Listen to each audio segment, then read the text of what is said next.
യോട് ബന്ധപ്പെട്ട സുപ്രധാനമായ ചില ബോധ്യങ്ങൾ നമുക്ക് ഉണ്ടാകുവാനും ചില ധാരണകൾ തിരുത്തുവാനും ഈ പകൽ മീറ്റിംഗിൽ നമുക്ക് ഇടയാകണം.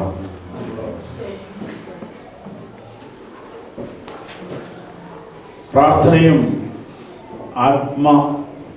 നിറവും അല്ലെങ്കിൽ ആത്മീയ വളർച്ചയും പൂർണ്ണതയും എന്നൊക്കെ വേണമെങ്കിൽ നമുക്ക് മലയാളത്തിലേക്ക് കൊണ്ടുവരാം.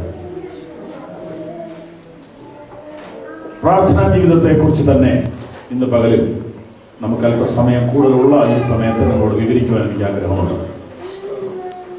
27 വർഷം ഈ ശുശ്രൂഷ ചെയ്തതിൽ ഞാൻ ഏറ്റവും കൂടുതൽ ബൈബിൾ ക്ലാസ് എടുത്തതും പ്രസംഗിച്ചിട്ടുള്ളതും പ്രാർത്ഥനയെക്കുറിച്ചാണ്. ഏറ്റവും നിസ്സാരമെന്ന് തോന്നുന്ന ഈ വിഷയമാണ് എന്റെ നോട്ടത്തിൽ ഏറ്റവും വലിയ വിഷയം. ഇത് നിസ്സാരമാകുന്നത് എന്താണെന്ന് ചോദിച്ചാൽ, എല്ലാവരും പ്രാർത്ഥിക്കും, എല്ലാവർക്കും പ്രാർത്ഥിക്കാൻ അറിയില്ല. നിരീശ്വരവാദികൾ പോലും പ്രാർത്ഥിക്കുന്നുണ്ട്. എങ്ങനെയാണെന്ന് ചോദിച്ചാൽ നിവൃത്തിയില്ലാതെ വരും. വിമാനം യാത്ര ചെയ്തുകൊണ്ടിരിക്കുമ്പോൾ ഒരു അനൗൺസ്മെന്റ്, നമ്മുടെ കാലാവസ്ഥ നല്ലതല്ല, നമ്മുടെ വാഹനം അല്പം പ്രതികൂലത്തിലാണ്, അതുകൊണ്ട് നിങ്ങൾ ബെൽറ്റ് ഒക്കെ ഇട്ടോളാൻ പറയും. ഒരു ദിവസം അത് കഴിഞ്ഞ് കുറച്ചുകൂടി കഴിഞ്ഞപ്പോൾ ഒന്നോടെ മുന്നറിയിപ്പ് പറഞ്ഞു, നമ്മൾ അപകടത്തിലേക്ക് നീങ്ങുകയാണ്, നിങ്ങൾ വളരെ ശ്രദ്ധയോടെ ഇരിക്കും. അത് കഴിഞ്ഞ് പിന്നെ ഒരു അനൗൺസ്മെന്റ്, ഇനി ഒന്നും നമുക്ക് ചെയ്യാനില്ല, ഇനി പ്രാർത്ഥിക്കുക വഴിയുള്ളൂ, നിങ്ങളെല്ലാവരും പ്രാർത്ഥിച്ചോളാം. ഇതാണ് പൈലറ്റിന് പറയാനുള്ളത്. ഡോക്ടർക്ക് പറയാനുള്ളത്, ഒന്ന് സ്കാൻ ചെയ്തിട്ട് വരൂ, ഓക്കെ സ്കാൻ ചെയ്തിട്ട് വരൂ, വേറെ സ്കാനും കൂടി എടുക്കും, ഓക്കെ അത് എടുക്കും, ഒരു ഓപ്പറേഷൻ നമുക്ക് നടത്തി നോക്കാം, എല്ലാം കഴിഞ്ഞ് 2 മാസം കഴിയുമ്പോൾ പറയും ഇനി പ്രാർത്ഥിച്ചോ, അതേ രക്ഷിക്കും. എന്നാൽ ഇതിനേക്കാൾ മുമ്പേ പ്രാർത്ഥിക്കണമെന്ന് പറഞ്ഞത് യേശുവാണ്. മനുഷ്യൻ എല്ലാ വഴി മുട്ടുമ്പോൾ എടുക്കുന്ന ഒരു ആയുധമാണ് പ്രാർത്ഥന. എന്നാൽ യേശു കർത്താവ് വഴി മുട്ടുന്നതിന് മുമ്പ് പ്രാർത്ഥിക്കാൻ പഠിപ്പിച്ചു. രോഗം വന്നിട്ട് ചികിത്സിക്കുന്നതിന് തെറ്റൊന്നുമില്ല, ചിലപ്പോൾ രക്ഷപ്പെടാം. പക്ഷെ രോഗം വരാതിരിക്കാനും മരുന്നുണ്ടെങ്കിൽ അതാ നല്ലത്. പ്രതിരോധത്തിനൊരു മരുന്ന് കിട്ടുമെങ്കിൽ അത് എടുക്കുക. അത് സാധിക്കാത്തവർ രോഗം വന്നു കഴിഞ്ഞ് മരുന്നെടുത്തും കുഴപ്പമൊന്നുമില്ല. രോഗം വന്നു കഴിഞ്ഞ് മരുന്നെടുത്തും രോഗം മാറിയവരുണ്ട്. പക്ഷെ രോഗം വരാതിരിക്കാൻ ഒരു മരുന്നുണ്ടെങ്കിൽ, അതിനെക്കുറിച്ചൊരു അറിവ് കിട്ടിയാൽ അതെടുക്കുന്നതല്ല. ഇതിന് ബോധവൽക്കരണം ആവശ്യമാണ്. കേരളത്തിൽ, ഇന്ത്യയിൽ ഉണ്ടായിരുന്ന പല രോഗങ്ങളും ഇപ്പൊ കുഞ്ഞുങ്ങൾ ജനിക്കുമ്പോൾ തന്നെ അത് വരാതിരിക്കാനുള്ള കുത്തിവെപ്പുണ്ട്. അപ്പൊ അത് ബോധവൽക്കരണം ഉണ്ടെങ്കിലേ, പോളിയോ വളരെ ഗൗരവമായ പഠനം റേഡിയോയിൽ കൂടെ TV കൂടെ ഒക്കെ കൊടുക്കുക, മുൻകൂട്ടി എടുത്തോളാം. യേശു കർത്താവ് വന്നപ്പോ തൊട്ട് പറയുന്നൊരു വാചകമുണ്ട്, പരീക്ഷയിലാവപ്പെടാതിരിപ്പാൻ ഉണർന്നിരുന്ന് പ്രാർത്ഥിപ്പിക്കും. പരീക്ഷയിലാവപ്പെട്ട് കഴിഞ്ഞ് പ്രാർത്ഥിച്ചു, ഞാൻ സഹായിക്കാം, പക്ഷെ പരീക്ഷയിലാവപ്പെടാതിരിപ്പാൻ ഉണർന്നിരുന്ന് പ്രാർത്ഥിക്കും. പക്ഷെ ഇതൊക്കെ നമ്മൾ കേട്ടാലും അകപ്പെട്ട് കഴിഞ്ഞ് പ്രാർത്ഥിക്കും. ഇടി വെട്ടുമ്പോ കുരിശ് വരയ്ക്കാത്ത ആളുകൾ കുറവാണ്. ഇടി വെട്ടുന്നതിന് മുമ്പ് വരയ്ക്കണമെന്നായി നമ്മൾ പറഞ്ഞു വരുന്നത്.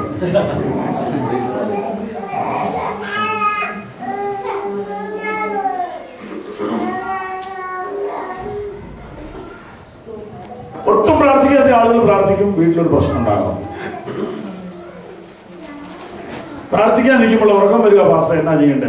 പ്രാർത്ഥനയെ കുറിച്ച് ക്ലാസ് എടുക്കുന്നവർക്കെല്ലാം എഴുതി ചോദിച്ചിട്ടുള്ള ചോദ്യമാണ്. ഞാൻ ക്ലാസ് ചോദിച്ചിട്ടുണ്ട്. അതിനൊറ്റ മറുപടിയേ ഉള്ളൂ, പ്രാർത്ഥിക്കാനിരിക്കും ഉറക്കം വരികയാണോ കിടന്നുറങ്ങിക്കോ? എന്റെ മറുപടിയാണ്, നിങ്ങൾക്ക് വേണം തിരിച്ച് പറയാം. അതെന്താ വാസ എങ്ങനെ പറഞ്ഞു? ഉറക്കം വരാത്ത സമയം വരും എന്നാലും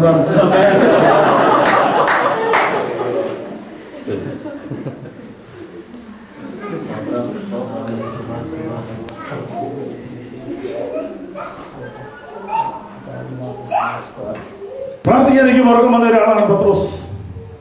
അത് കഴിഞ്ഞ് വിളിക്ക് ഉറക്കമില്ലാത്ത സമയങ്ങളായി. ഒരു രാത്രി മുഴുവൻ കരയാൻ തുടങ്ങി. എവിടെയെങ്കിലും ഒരു കോഴി പോയി പോകുന്ന കേട്ടാൽ പത്രോസ് കരയുന്ന ചരിത്രം പറയും. ചരിത്രം പത്രോസിനെ കുറിച്ച് പറഞ്ഞിരിക്കുന്നു. കാരണം ഓർമ്മ അതിനകത്തൊക്കെ ഭയങ്കര സന്ദേശം. കോഴി കൂവിയ എന്നാ നമ്മുടെ മലയാളത്തിൽ പിള്ളേർക്ക് അറിയാം. കോഴി കൂവുന്നവരെ കാണിക്കാം കൊക്കരക്കോ അല്ലേ? അതിന്റെ അർത്ഥം എന്നാ? അതിന്റെ അർത്ഥം 99% ആളുകൾക്ക് പിടികിട്ടില്ല. പക്ഷെ പത്രോസിന് പിടിക്കില്ല. അതിനകത്തൊരു മെസ്സേജ് ഉണ്ടായിരുന്ന അവന് എന്താ? അവരോട് ദൈവം നേരത്തെ പറഞ്ഞിരുന്നു. ദൈവം ഈ വിഷയത്തെക്കുറിച്ച് ഇതിനു മുമ്പ് ഇടപെട്ടിട്ടുള്ളവർ ഇന്ന് മെസ്സേജ് ഡബിൾ എഫക്റ്റഡ്.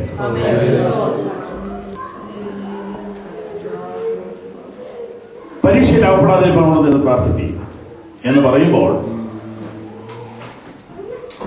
പത്രോസിന് അതിന് ഗൗരവം മനസ്സിലായില്ല. കാരണം പത്രോസിന് അപ്പോൾ അറിയില്ല നാളെ എന്താ സംഭവിക്കില്ല. പരീക്ഷയിൽ അകപ്പെടാതിരിക്കാൻ ഉള്ളതെന്ന് പ്രാർത്ഥിക്കുക. അവിടെ നമ്മൾ മനസ്സിലാക്കാവുന്ന സത്യം, ഇപ്പോൾ പരീക്ഷയിലല്ലെങ്കിലും നാളെ പരീക്ഷ ഉണ്ടാവും.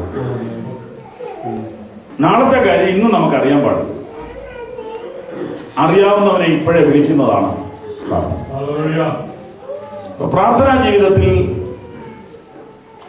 നമുക്ക് ഒരു വ്യത്യാസം, ഒരു വളർച്ച, ഒരു പുരോഗമനം ഉണ്ടാകും. കഷ്ടകാലം വരുമ്പോൾ, ഗതികേട് വരുമ്പോൾ, മറ്റൊരു വഴിയില്ലാതെ വരുമ്പോൾ മുങ്ങിച്ചാകാൻ പോകുന്നയാള് പുല്ലെ കയറി പിടിക്കുന്ന പോലെ ഒരു വഴിയില്ലാതെ വരുമ്പോൾ എന്റെ ദൈവമേ എന്നെ സഹായിക്കണേ എന്ന് പറയുന്ന പ്രാർത്ഥന നിശ്ചയമായിട്ട് പ്രാർത്ഥന. കുരിശ കിടന്നുകൊണ്ട് കള്ളൻ പ്രാർത്ഥിച്ചു.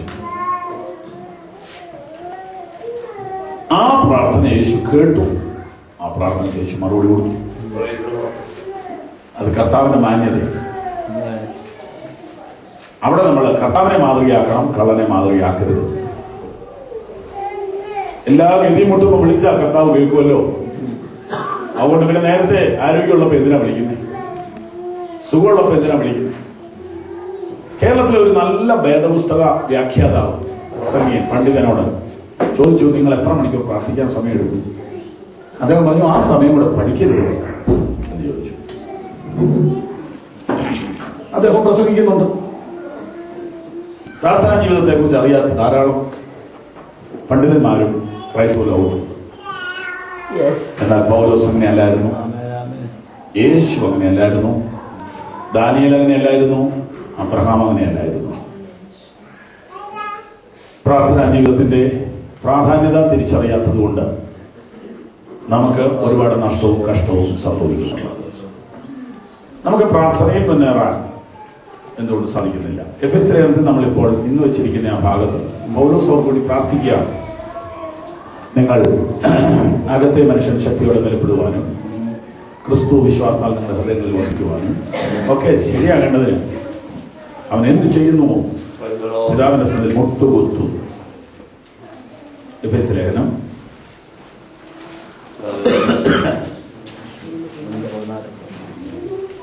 അതെ. ഞാൻ സ്വർഗത്തിലും ഭൂമിയിലുമുള്ള സകല കുടുംബത്തിലും പേർ വരുവാൻ കാരണമായ പിതാവിന്റെ സന്നിധിയിൽ മുട്ടുകുത്തുന്നു. അതെ, നമുക്കിന്ന് പകലത്തെ ഈ ഒരു 1.5 മണിക്കൂർ സമയം ഈ സന്ദേശം നന്നായിട്ട് ഗ്രഹിക്കാനുള്ള കൃപയ്ക്കായിട്ട് ഒരു നിമിഷം കണ്ണുകൾ അടച്ച് പ്രാർത്ഥിക്കാം.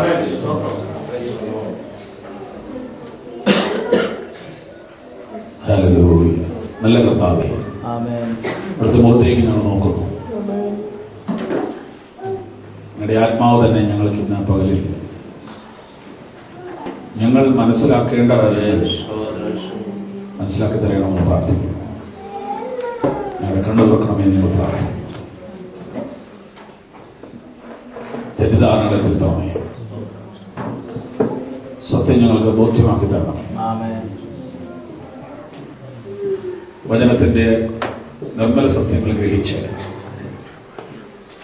ഞങ്ങൾക്കിന്ന് ഒരു പുതിയ ബലം, ഒരു പുതിയ നിറവ്, ഒരു പുതിയ ഉൾക്കാഴ്ച ഉണ്ടാകാനിടയാക്കണം.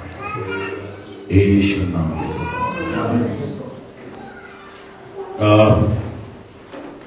14-ാമത്തെ വാക്യം. അത് നിമിത്തം ഞാൻ സ്വർഗത്തിലും ഭൂമിയിലുമുള്ള സകല കുടുംബത്തിനും പേർ വരുവാൻ കാരണമായ പിതാവിന്റെ സന്നദ്ധിയിൽ മുട്ടുകുത്തുന്നു. ഒരു ദൈവദാസൻ എന്ന നിലയിൽ പൗലോസ് മുട്ടുകുത്തുന്നയാളാണ്.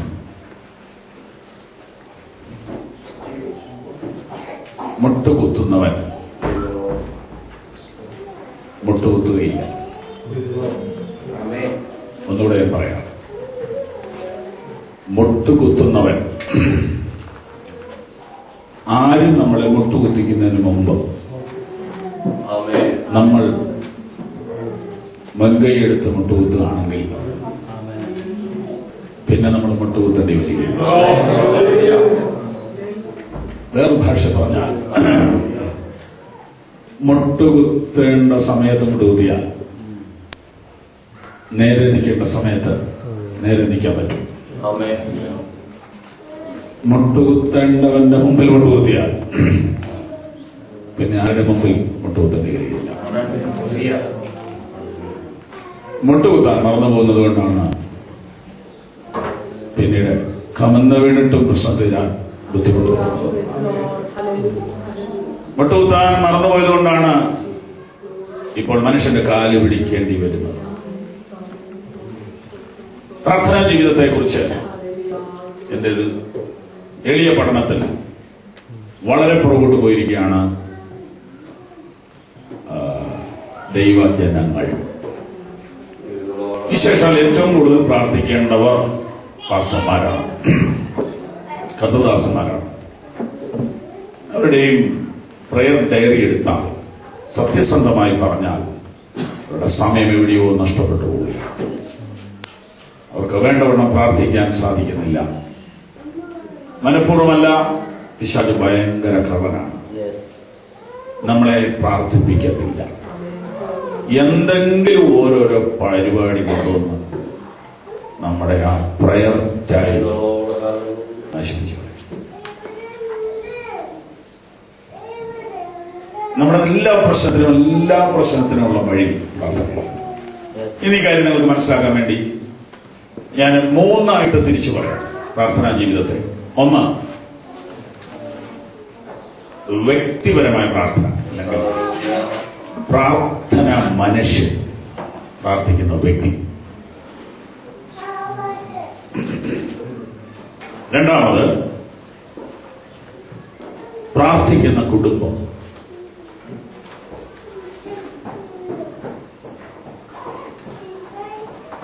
3, പ്രാർത്ഥിക്കുന്ന സഭ.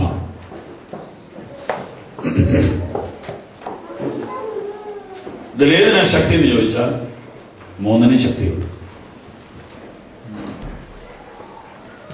ഏതാ പ്രധാനം എന്ന് ചോദിച്ചാൽ ഞാൻ പറയും വ്യക്തിപരമായ പ്രാർത്ഥനയാണ് പ്രധാനം. വ്യക്തിപരമായി പ്രാർത്ഥിക്കുന്നവരാണെങ്കിൽ കുടുംബ പ്രാർത്ഥനയും ശക്തമാവും. അങ്ങനെയുള്ള കുടുംബങ്ങളുണ്ടെങ്കിൽ ആ സഭയ്ക്ക് പ്രാർത്ഥിക്കാൻ സാധിക്കും.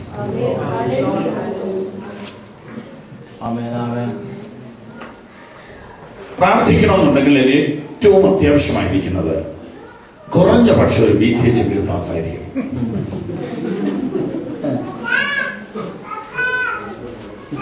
തെറ്റായിപ്പോ പറഞ്ഞത്, തെറ്റാണ് ഇപ്പൊ പറഞ്ഞത്. പ്രാർത്ഥിക്കണമെങ്കിൽ നിങ്ങൾക്ക് കുറഞ്ഞ പക്ഷം മുട്ടുണ്ടായിരിക്കണം. മുട്ടെന്ന് പറഞ്ഞാൽ 2 അർത്ഥത്തിലാണ് ഉദ്ദേശിച്ചത്. 2 അർത്ഥത്തിൽ കാലിന് മുട്ടും വേണം, ആവശ്യബോധവും വേണം. ആവശ്യബോധം മുട്ട് അല്ലേ?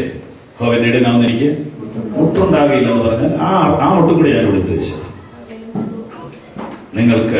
നിങ്ങളൊരു ആവശ്യക്കാരനായിരിക്കണം.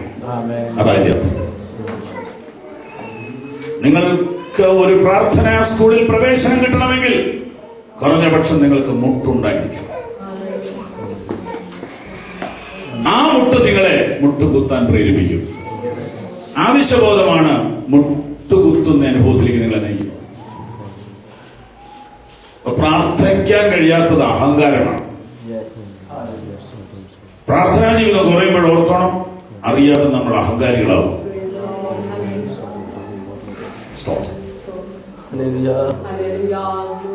പ്രാർത്ഥനാ മനുഷ്യർ അല്ലെങ്കിൽ പ്രാർത്ഥിക്കുന്ന വ്യക്തി ആരൊക്കെ എടുക്കാം? നിങ്ങളുടെ ഒരു പൊതുവായ അറിവിൽ ഓർത്തു നോക്കി. ഏതെങ്കിലും ഒരു പ്രാർത്ഥനയെ കുറിച്ച് ക്ലാസ് എടുക്കുന്നിടത്ത് കയറി വരുന്ന ഒരു സ്ത്രീയുണ്ട്, ഹന്ന. അവരെ ഒഴിവാക്കിക്കൊണ്ട് പ്രാർത്ഥന ക്ലാസ് എടുക്കാൻ പറ്റില്ല. സ്ത്രീകൾക്ക് പ്രാർത്ഥിക്കാമെന്നാണ് അതിന്റെ അർത്ഥം. സ്ത്രീകൾ പ്രാർത്ഥിച്ചാൽ എന്തൊക്കെ നടക്കും? എന്തും നടക്കും. അപ്പൊ അതിൽ നിന്ന് മനസ്സിലാകുന്നത് പഴയ നിയമത്തിൽ പുതിയ നിയമത്തെക്കാൾ സ്ത്രീകൾക്ക് വിലക്കുകളുണ്ടായിരുന്നു. പഴയ നിയമത്തിൽ സ്ത്രീകൾക്ക് പൗരോഹിത്യമോ ശുശ്രൂഷയോ അഭിഷേകമോ ഒന്നും അനുവദിച്ചിരുന്നില്ല. ദേവാലയത്തിനകത്ത് പോലും പ്രവേശനമില്ല. പക്ഷെ പ്രാർത്ഥിക്കാൻ പറ്റുമായിരുന്നു. എന്നാൽ പുതിയ നിയമത്തിൽ സ്ത്രീകൾക്ക് അഭിഷേകം കൊടുത്തു. സകലത്തിനുമേൽ ഞാൻ ആത്മാവിനെ പോരും. പുത്രന്മാരും പുത്രിമാരും പ്രവചിക്കും. പഴയ നിയമത്തെ വെട്ടി മുറിക്കുകയാണ്. അവിടെ ആ ഒരു ചിന്തയെ മുറിക്കുകയാണ്. അപ്പൊ പുതിയ നിയമത്തിൽ സ്ത്രീകൾക്ക് ഭയങ്കര ഫ്രീഡമാണ്. അപ്പൊ പഴയ നിയമത്തിൽ പ്രാർത്ഥിച്ച സ്ത്രീക്ക് പുതിയ നിയമത്തിൽ അതിനേക്കാൾ എത്രയോ പവറായിട്ട് ഉപയോഗിക്കാം. അത് സ്ത്രീകൾക്ക് ചെയ്യാം. അതിന്റെ അർത്ഥം ഓർഡിനേഷൻ വേണ്ട, മറ്റൊന്നും വേണ്ട, പ്രാർത്ഥിക്കാൻ. അവരുടെ പ്രാർത്ഥനയ്ക്ക് ശക്തിയുണ്ട്. അവരുടെ പ്രാർത്ഥനയ്ക്ക് ശക്തിയുണ്ട്. വളരെ പ്രധാനമായി നമുക്ക് ഹന്നയുടെ പ്രാർത്ഥനാ ജീവിതത്തിൽ നിന്ന് ചില കാര്യങ്ങൾ നോക്കിയിട്ട് വേഗം തിരിച്ചു വരാം. ഒന്ന് ശമൂവേൽ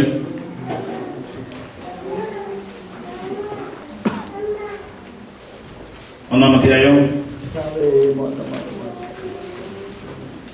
10-ാം വാക്യം. അവൾ മനോവസനത്തോടെ യഹോവയോട് പ്രാർത്ഥിച്ചു വളരെ കരഞ്ഞു. സങ്കടം നോക്കി അടിയനെ ഓർക്കുകയും അടിയനെ മറക്കാതെ ഒരു പുരുഷ സന്താനത്തെ നൽകുകയും ചെയ്താൽ അടിയൻ അവനെ അവന്റെ ജീവപര്യന്തം യഹോവയ്ക്ക് കൊടുക്കും. അവൻ തലയിൽ ശവരക്കത്തിൽ തൊടുകയില്ല എന്ന് പറഞ്ഞു.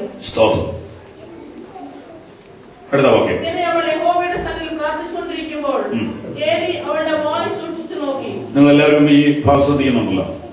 ഒരു സ്ത്രീ പള്ളി വന്നിരുന്ന് പ്രാർത്ഥിക്കുക. എങ്ങനെ മതി പിന്നെ വായിക്കുക. ഒരു സെക്കൻഡ് കഴിഞ്ഞിട്ട് ശ്രദ്ധിച്ചോ. കുറച്ചു പേരോട് എല്ലാവരും ശ്രദ്ധിച്ചോ. ഞാൻ ശ്രദ്ധിക്കണമെന്ന് കൂടുതൽ പറയുന്നതെന്നു വെച്ചാൽ എനിക്കറിയാം പ്രാർത്ഥനാ ജീവിതത്തിൽ ആളുകൾ പുറകിലാണ്. 6 കൊല്ലം ഈ വിഷയത്തെ പഠിപ്പിച്ചപ്പോൾ പിറവത്ത് ഒരു പ്രാർത്ഥിക്കുന്ന ഗ്രൂപ്പ് ഉണ്ടായി. എല്ലാ ദിവസവും രാവിലെ 2 വർഷമായിട്ട് എല്ലാ ദിവസവും രാവിലെ 6 മുതൽ 7:30 വരെ പിറവ ടൗണിൽ പ്രയർ നടക്കുക. മുടങ്ങിയിട്ടില്ല. ഇപ്പൊ 2.5 വർഷമായി എല്ലാ ദിവസവും രാവിലെ 6 മണിക്ക് ഒരു പ്രയർ ഗ്രൂപ്പ് അവിടെ വരും. ചിലപ്പോൾ 10 പേര് കാണും, ചിലപ്പോൾ 5 പേര് കാണും. പക്ഷെ മുടങ്ങത്തില്ല. മുടങ്ങാത്ത കുറച്ചു പേരെങ്കിലും കാണും. ഇപ്പൊ എത്ര വർഷമായി? 2.5 വർഷമായി. എന്ത് സംഭവിച്ചു? ഞങ്ങളുടെ ആ പഞ്ചായത്തിന്റെ ഷേപ്പേ മാറിപ്പോയി. ആരെ കൊണ്ടാ ദൈവം ജയിപ്പിച്ചെന്ന് ചോദിക്കരുത്. ദൈവം മാറ്റിക്കളഞ്ഞു. 1-2 പേരല്ല, 10-100 പേരല്ല, ആയിരക്കണക്കിന് പേര് പിറവത്ത് സ്നാനപ്പെട്ടു കഴിഞ്ഞു. ആരെ കൊണ്ടൊക്കെയോ ദൈവം എന്തൊക്കെയോ അവിടെ ചെയ്യിപ്പിക്കാൻ തുടങ്ങി. എങ്ങനെ സംഭവിച്ചു? പ്രാർത്ഥന കൊണ്ട് സംഭവിച്ചു. പ്രാർത്ഥിക്കുന്ന ഒരു ഗ്രൂപ്പ് ഉണ്ടാകണേ അത്ര എളുപ്പമാണ്. ഞാനൊരു പുസ്തകത്തിൽ വായിച്ചത് ഒരു പാസ്റ്റർക്ക് തന്റെ ലൈഫിൽ ചെയ്യാവുന്നതിലേക്ക് ഏറ്റവും വലിയ കാര്യം എന്ത് എന്ന ചോദ്യത്തിന് അദ്ദേഹം പറഞ്ഞിരിക്കുന്ന ഉത്തരം പ്രാർത്ഥിക്കുന്ന ഒരു ഗ്രൂപ്പിനെ വളർത്തുക. പ്രസംഗിക്കുന്ന ഒരു ലീഡറുടെ കീഴിൽ കുറച്ച് പ്രസംഗം ഉണ്ടാവും. പ്രാർത്ഥിക്കുന്ന ഒരു ലീഡറുടെ കീഴിൽ കുറച്ച് പ്രാർത്ഥനാ മനുഷ്യരുണ്ടാവും. പ്രാർത്ഥിക്കാതെ പ്രാർത്ഥനയെ കുറിച്ച് പറയാൻ നോക്കില്ല. പ്രാർത്ഥിക്കാതെ പ്രാർത്ഥനയെ കുറിച്ച് പഠിപ്പിക്കാൻ നോക്കില്ല. പ്രാർത്ഥനയാണ് പ്രാർത്ഥന ഉണ്ടാകാനുള്ള ഏക വഴി. എല്ലാം ബദലത്തിൽ നിന്ന് കാണിക്കാം. നോക്കൂ, ഒരു സ്ത്രീ പള്ളി പോയിരുന്നു പ്രാർത്ഥിക്കുക. അവളെ പ്രാർത്ഥിക്കാൻ പഠിപ്പിച്ചത് അവളുടെ പാസ്റ്ററല്ല. അവളെ പ്രാർത്ഥിക്കാൻ പഠിപ്പിച്ചത് അവളുടെ വേദന. നമ്മുടെ സ്കൂൾ ഓഫ് പ്രയറിൽ ആദ്യത്തെ ടീച്ചർ നമ്മുടെ വേദനയാണ്. നമ്മളെ ആദ്യം പ്രാർത്ഥിക്കാൻ പഠിപ്പിക്കുന്നത് നമ്മുടെ ദുഃഖങ്ങളാണ്. നമ്മുടെ കണ്ണിൽ നിന്ന് കണ്ണുനീർ ഒഴുകുന്നത് നമ്മുടെ വേദനകളാണ്. പ്രാർത്ഥിക്കാൻ നമ്മെ പഠിപ്പിക്കുന്നത് നമ്മുടെ പെയിനാണ്. അങ്ങനെയാണെങ്കിൽ വേദന തന്ന ദൈവത്തിന് നന്ദി പറയണം. പ്രാർത്ഥിക്കാൻ ഒരു വേദന തന്ന ദൈവത്തിന് നന്ദി പറയണം. ഹന്നയെ പ്രാർത്ഥിക്കാൻ പഠിപ്പിച്ച അവളുടെ ദുഃഖങ്ങളാണ്. അവൾ പോയി പ്രാർത്ഥിക്കുക. എങ്ങനെ പ്രാർത്ഥിച്ചു എന്ന് 10-ാം വാക്യത്തിലുണ്ട്. മനോവ്യസനത്തോടെ പ്രാർത്ഥിച്ചു, വളരെ കരഞ്ഞു, വളരെ കരഞ്ഞു. പ്രാർത്ഥിക്കുമ്പോൾ കരയണം നിർബന്ധമുണ്ടോ? നിർബന്ധമൊന്നുമില്ല. പക്ഷെ ആവശ്യം സ്ട്രോങ് ആണേ കരഞ്ഞു പോകും. നിർബന്ധമൊന്നുമില്ല, പക്ഷേ കരഞ്ഞു പോകും. എവിടെയെങ്കിലും ഒന്ന് കരയണ്ടേ മനുഷ്യൻ? എവിടെയെങ്കിലും ഒന്ന് കരയണ്ടേ? അല്ല പിന്നെ ഇതിനെ കണ്ണുനീര് വെച്ചിരിക്കുന്നത്. സ്തോത്രം. ദൈവത്തിന് മുമ്പിൽ കരയാത്തവരാണ് അവിടെ എവിടെയൊക്കെ കരയുന്നത്. Praise the Lord. യേശു കരഞ്ഞു ദൈവസന്നിധി. ഒരു തുള്ളി കണ്ണുനീര് ദൈവസന്നിധിയിൽ ഒഴുകിയിട്ട് എത്ര ദിവസമായി? എന്തിനാ മനുഷ്യനെ കുറ്റം പറയുന്നേ? എന്തിനാ അവരെവരും ശപിക്കുന്നേ? അവന്റെ കുറ്റം, ഇവന്റെ കുറ്റം, അവളുടെ കുറ്റം, ഇവിടെ ഒന്നുമല്ല. നീ പ്രാർത്ഥിച്ചിട്ട് ഒരുപാട് നാളായി. വേദനയോടെ കണ്ണുനീരോടെ ദൈവസ്ഥലത്ത് പ്രാർത്ഥിക്കാൻ നമുക്ക് കഴിയാതെ വരുമ്പോൾ ഓർക്കണം, നമ്മൾ ആത്മീയമായി വളർന്നോന്നല്ല, നമ്മൾ പോക്കടിച്ചെന്ന്. ദൈവസ്ഥലത്തിൽ വേദനയോടെ പ്രാർത്ഥിക്കാൻ കഴിയുന്ന അത്ര ദിവസം നമ്മുടെ നല്ല കാലമാണ്. അത് നമ്മുടെ ഏറ്റവും നല്ല കാലമാണ്. അത് നിറവിന്റെ സമയമാണ്. അത് ഉണർവിന്റെ സമയമാണ്. അത് ദൈവത്തിന്റെ സന്ദർശന സമയമാണ്. നോക്കൂ, അവൾ വളരെ കരഞ്ഞു, അവൾ വളരെ കരഞ്ഞു, അവൾ വളരെ കരഞ്ഞു. ആ കൂട്ടത്തിലുള്ള ഒരു നേർച്ച നേർന്നു. പ്രാർത്ഥിക്കുമ്പോൾ തീരുമാനങ്ങൾ എടുക്കുന്നത് നല്ലതാണ്. പക്ഷെ എന്ത് സംഭവിച്ചു? പ്രാർത്ഥനയുടെ മറുപടി വരുന്നത് നോക്കി. വാക്യം 12. അവൾ ഇങ്ങനെ പ്രാർത്ഥിച്ചുകൊണ്ടിരിക്കുമ്പോൾ ഏലി അഥവാ പാസ്റ്റർ അവളുടെ വായെ സൂക്ഷിച്ചു നോക്കി. അടുത്ത് ചെന്നിട്ട് കണ്ണാടി എടുത്തിട്ട് നോക്കി. ഈ സഹോദരി കാണുന്നില്ല. കാരണം എന്നാ? അവരാത്മാവില്ല. പുള്ളി ഇങ്ങനെ കണ്ണാടി എടുത്തിട്ട് നോക്കുന്നു, വെച്ചിട്ട് നോക്കുന്നു, സൂക്ഷിച്ചു നോക്കും. വളരെ അടുത്ത് വന്നു. വാക്യം 11 നോക്കി. ഹൃദയം കൊണ്ട് സംസാരിച്ചതിനാൽ അവളുടെ അതരം അനങ്ങിയതല്ലാതെ ശബ്ദം കേൾപ്പാനില്ലായിരുന്നു. സൗണ്ട് പ്രൂഫ് പ്രയർ എന്ന് പറയുന്നത് ശബ്ദമില്ലാത്ത പ്രാർത്ഥന. ചുണ്ടനങ്ങുന്നത് ഒന്നും കേൾക്കാൻ പറ്റുന്നില്ല. അന്നത്തെ പാസ്റ്റർ, സീനിയർ പാസ്റ്റർ നോക്കിയിട്ട് പുള്ളി ഒരു നിഗമനത്തിലെത്തി. എന്താ നിഗമനം? വായിച്ച് ആകയാൽ അവൾ ലഹരി പിടിച്ചിരിക്കുന്നു എന്ന് എനിക്ക് തോന്നിപ്പോയി. അതിനങ്ങനെ തോന്നാൻ കഴിയും? അതാ അധികവും കണ്ടു പരിചയമുള്ളൂ. പുള്ളി കുടിക്കുമെന്ന് ഞാൻ പറഞ്ഞില്ല, പക്ഷെ പിള്ളേർ കുടിക്കും. മഞ്ഞപ്പിത്തോളം നോക്കുമ്പോ എല്ലാവർക്കും ഇതാന്ന് തോന്നും. പുള്ളിക്കെന്ന് പെട്ടെന്ന് അങ്ങനെ തോന്നി. സ്ത്രീകളാക്കാൻ അങ്ങനെ കണ്ടു കുടിക്കും. അവരെന്നെ ഇത് വെച്ചില്ലേ വേറെ ഇറക്കുന്നത്. മനുഷ്യൻ വെള്ളത്തിൽ മുഖത്തിനൊത്ത വേണം മുഖത്തെ കാണുന്നു. ഞാൻ വെള്ളത്തിൽ നോക്കിയാൽ ജോർജിന്റെ മുഖം കാണുകയില്ല, എന്റെ മുഖേ കാണുള്ളൂ. എന്നിട്ട് പിന്നെ ശലവും പറയുന്നത് അറിയും, തന്റെ ഹൃദയത്തിനൊത്തോണം അവൻ മത്സരത്തിനെ കാണുന്നു. എന്നെ പോലെ എനിക്ക് നിങ്ങളെ അളക്കാൻ പറ്റുള്ളൂ. എന്റെ കണ്ണുകൊണ്ടാണ് ഞാൻ നിങ്ങളെ കാണുന്നത്. വലിയപ്പോ നോക്കിയിട്ട് പറയുക ഇത് വെള്ളമല്ല വേറൊന്നുമല്ലത്. അതെന്താ അങ്ങനെ തോന്നി? മെന്റലാന്ന് പറഞ്ഞാൽ ഇത്ര സങ്കടമില്ല. അവരാകണ്ടല്ലേ സഭ വിട്ടു പോയത്. ഒരു സഭ തുടങ്ങാൻ ഒരു പ്രയാസമില്ല അല്ലേ? കാരണം പുള്ളിക്കാർക്ക് ഇത്തരം പ്രയോഗങ്ങളൊക്കെ ഉള്ളതുകൊണ്ട് ഒരു ഇൻഡിപെൻഡന്റ് ആയിട്ട് കൂട്ടായ്മ തുടങ്ങാൻ വല്ല വിഷമമാണ്. ഏതായാലും വലിയ കൂടെ പോരും. കാരണം ഈ വലിയ പേര് തുടങ്ങി തുറക്കാനായി പിള്ളേര് ശരിയല്ല. നിശ്ചയമാണ് 2-3 സഭയാക്കാരുന്നത്.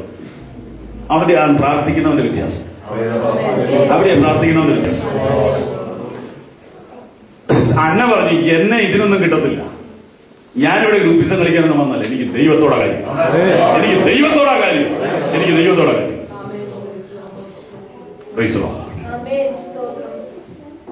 അവിടെ ഈ വിഷയം സഭയിലെ സെക്രട്ടറിയോട് പറഞ്ഞിരുന്നെങ്കിൽ ഈ സഹോദരി ഈ വിഷയം 1-2 മൂപ്പന്മാരോട് പറഞ്ഞാൽ എന്ത് സംഭവിക്കും? എടി അന്നമ്മേ, ഞങ്ങളിത് പണ്ടേ തീരുമാനിച്ചിരിക്കുക. ആദ്യം ഒരാളോട് മുന്നിൽ വരാനുണ്ട്. ഞങ്ങൾ കാത്തിരുന്നു. നീ ഒരു കംപ്ലൈന്റ് എഴുതി തന്നെ ഞങ്ങൾ ബാക്കി കേൾക്കും. ഇതുകൊണ്ടൊന്നും വിഷയം തീരുകയില്ല. എട്ടയ്ക്ക് വെച്ച് നമ്മളെ ഡൈവേർട്ട് ചെയ്ത് കളിപ്പിച്ചാൽ പ്രാർത്ഥനയിൽ മുന്നേറാമെന്ന് വിചാരിക്കുമ്പോൾ പെട്ടെന്ന് രാഷ്ട്രീയത്തോട് തള്ളിയിടും, പെട്ടെന്ന് കക്ഷിപക്ഷികളോട് തള്ളിയിടും. അതിനാ ഇതൊക്കെ വന്നത്. പക്ഷെ അതിനെ വല്ലതും ചെയ്താൽ നിനക്ക് കൊച്ചിനെ കിട്ടുമോ? നിനക്ക് വേണ്ടത് നിന്റെ വിഷയം പരിഹരിക്കാൻ 10 സെക്രട്ടറിയോ 30 ട്രഷറോ വിചാരിച്ചാൽ നടക്കില്ല. സ്വർഗത്തില് ദൈവം വിചാരിച്ചാൽ നിന്റെ കാര്യം നടക്കില്ല. അത് മനസ്സിലാക്കണം, അത് മനസ്സിലാക്കണം. വായ സൂക്ഷിച്ച് നോക്കി പറഞ്ഞു, ഇത് വെള്ളം. എന്റെ പാസ്റ്റർ, എന്റെ ദേവദാസനെ, നിങ്ങൾക്ക് ഇത്രയും പ്രായമായിട്ട് ഇതാണോ പറയാൻ തോന്നിയത്? സ്തോത്രം. തിരിച്ചൊരു ചോദ്യം, ഈ സഹോദരി എന്താ ഇങ്ങനെ ഈ ചുണ്ടാനെന്ന പ്രാർത്ഥന സൗണ്ട് ഫ്ലൂട്ട് പ്രയർ തുടങ്ങാൻ കാര്യം? എന്റെ അഭിപ്രായം പറയാം. സാഹചര്യം നിമിത്തം അവൾ അങ്ങനെ പഠിച്ചുപോയി. എന്താ സാഹചര്യം? 1-ാം അധ്യായം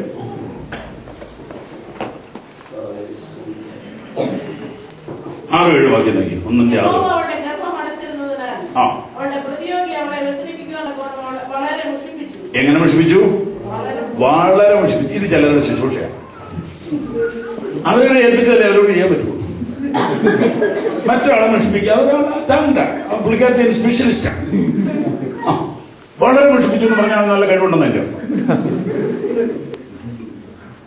എപ്പോഴാ ചെയ്യുന്നതെന്ന് നോക്കി, ഞായറാഴ്ച കാലം നോക്കി, അടുത്ത വാക്കി നോക്കി. ഇതാ മതി മതി മതി മതി. കൂട്ടായ്മയ്ക്ക് പോകുന്ന സമയത്ത് ആളെ മുഷിപ്പിക്കുന്നത് തുടങ്ങും. അതിനൊക്കെ കഴിവുള്ള ആളുകൾ എല്ലാ സഭയിലും, ചെറിയ സഭയിലുണ്ട്, വലിയ സഭയിലുണ്ട്.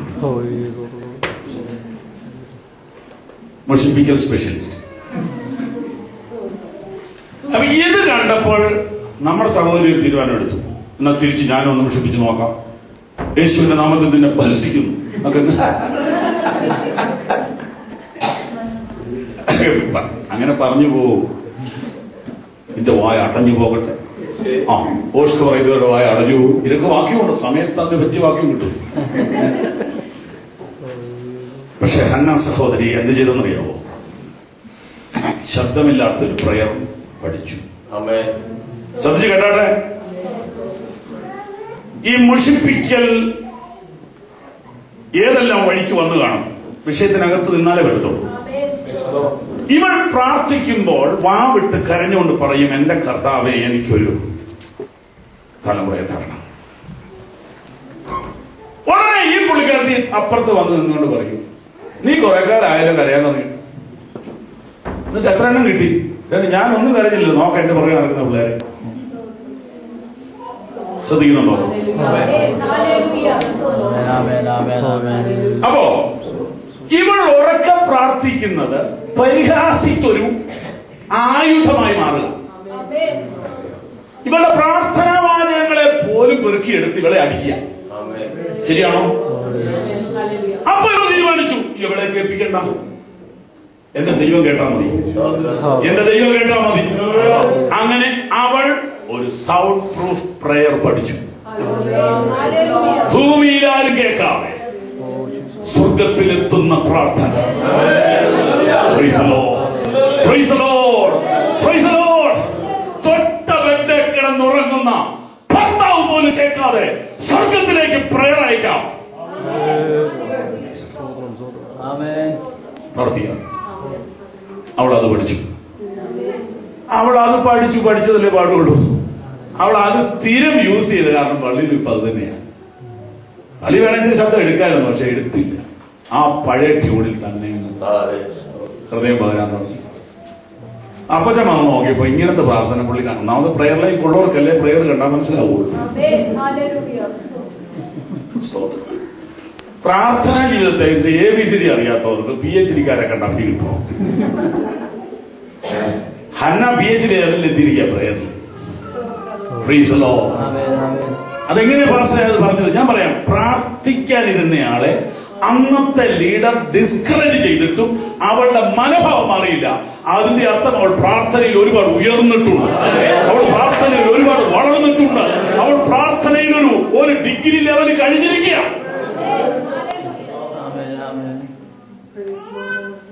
ഇതൊന്നും അവളെ ബാധിക്കുന്നില്ല. ഈ മനുഷ്യൻ ഇങ്ങനെയൊക്കെ പറഞ്ഞു പുള്ളിക്കാരുടെ പ്രതികരണം നോക്കി. പ്രതികരണത്തിൽ നിന്ന് അറിയാം ഇയാൾ എന്തൊരു വളർന്നിട്ടുണ്ടോ. പ്രതികരണം നോക്കി വായിച്ച്. അതിന് ഹന്ന ഉത്തരം പറഞ്ഞത്, അങ്ങനെയല്ല യജമാനനെ, ഞാൻ മനോവ്യസനമുള്ള ഒരു സ്ത്രീ, ഞാൻ വീഞ്ഞോ മദ്യമോ കുടിച്ചിട്ടില്ല. യഹോവയുടെ സന്നിധിയിൽ എന്റെ ഹൃദയം പകരുകയത്രേ. ഓ ജീസസ്, എന്നാ നല്ല വാക്കാണ്. അപ്പൊ ഇത്ര നാള് പ്രാർത്ഥിച്ചപ്പോൾ അവളുടെ സ്വഭാവം ശരിക്കും മാറി. വളരെ മോശമായിട്ട് ഇടപെടുന്നവരോട് പോലും പ്രാർത്ഥിക്കുന്നയാളുടെ പ്രതികരണം കണ്ടോ? അങ്ങനെ അങ്ങോട്ട് പറഞ്ഞാൽ എന്താ തിരിച്ചു കിട്ടാൻ പോണേ? അടുത്ത വാക്യം, അടിയനെ നീ നീച സ്ത്രീയായി വിചാരിക്കരുത്.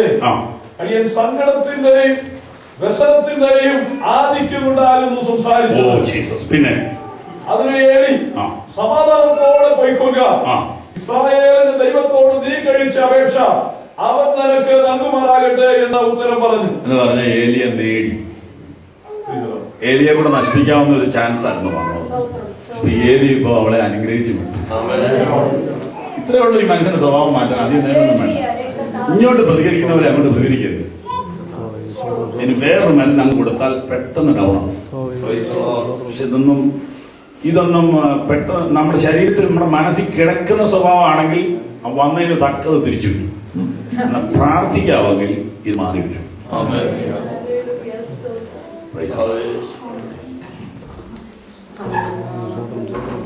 ഒറ്റയ്ക്ക് പ്രാർത്ഥിക്കുന്ന ഒരു സ്ത്രീയെ കണ്ടോ?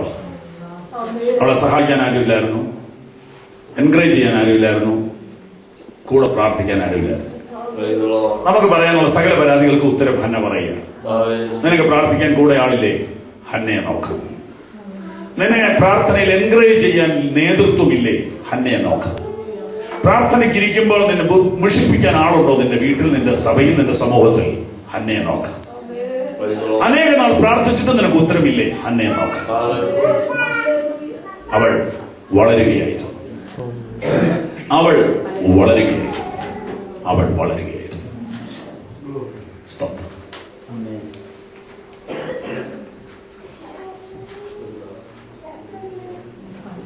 സുപ്രധാനമായ മറ്റൊരു സത്യം ഇവിടെയുണ്ട്. നമ്മുടെ വിഷയത്തിനകത്ത് തിരിച്ചിവിടെ വരാൻ പിന്നെ ഒരു ടൈം കിട്ടാത്തതുകൊണ്ട് ഇപ്പൊ അതുകൂടി അങ്ങ് പറയാം. ഇവൾ ഒരു ഭൗതിക ആവശ്യത്തിന് വേണ്ടിയാണ് പ്രാർത്ഥിച്ചതെന്ന് നമുക്ക് തോന്നുമെങ്കിലും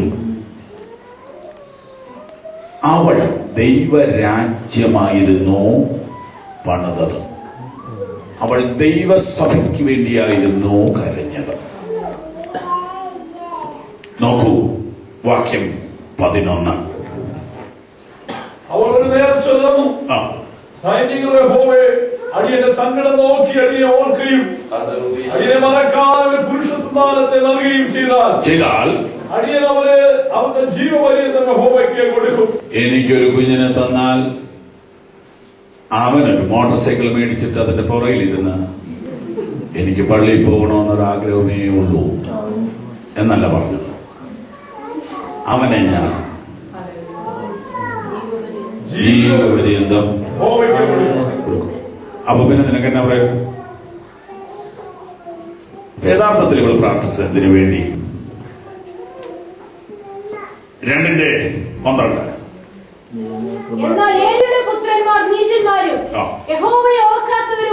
ഇതാണ് അന്നത്തെ സഭയുടെ അവസ്ഥ. പുരോഹിതന്മാർ ദൈവത്തെ ഓർക്കാതിരുന്നാൽ സഭയുടെ അവസ്ഥ എന്താ? ഏലിയുടെ പുത്രന്മാർ പുരോഹിതന്മാരാണ്. അവരെന്ത് ചെയ്തു? യഹോവയെ ഓർക്കുന്നുമില്ല. പിന്നെ എന്നാ ഓർക്കുന്നത്? ദൈവവേലക്കാരൻ ദൈവത്തെ ഓർക്കാത്തൊരു കാലം, ദൈവബോധമില്ലാത്ത ഒരു നേതൃത്വം, ദൈവഭയമില്ലാത്ത ഒരു തലമുറ. ഇതിനു നടുവിൽ ഹന്ന ദൈവത്തോട് പറഞ്ഞത്, എനിക്കൊരു കുഞ്ഞിനെ തന്നാൽ ഈ ശൂന്യത ഞാൻ നികത്താം, ഈ ശൂന്യത ഞാൻ നികത്താം. ദൈവസഭയുടെ മുമ്പിൽ നിൽക്കുവാൻ ഒരു അഭിഷിക്തനില്ല എന്ന ഈ പോരായ്മ നികത്താൻ എനിക്കൊരു കുഞ്ഞിനെ തന്നാൽ ഞാൻ ചെയ്യാം.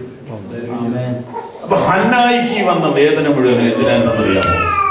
ദൈവസഭയ്ക്കൊരു നേതാവ് ഉണ്ടാകാൻ. ഇടയ്ക്ക് ഞാൻ ദൈവാത്മാവിൽ ദൂത് ചോദിക്കാം, ദൂത് പറയട്ടെ. നിങ്ങൾ ദൈവം അനുഗ്രഹിച്ചു എന്നും പറഞ്ഞ് സാക്ഷി പറയുമല്ലോ. നിങ്ങൾ അതിന് ദൈവത്തിന് എന്നാ കൊടുത്തേ? സ്തോത്രം അഴിച്ചു കൊടുത്തു അല്ലേ? മക്കളെ ദൈവവേലയ്ക്ക് സമർപ്പിച്ചോ?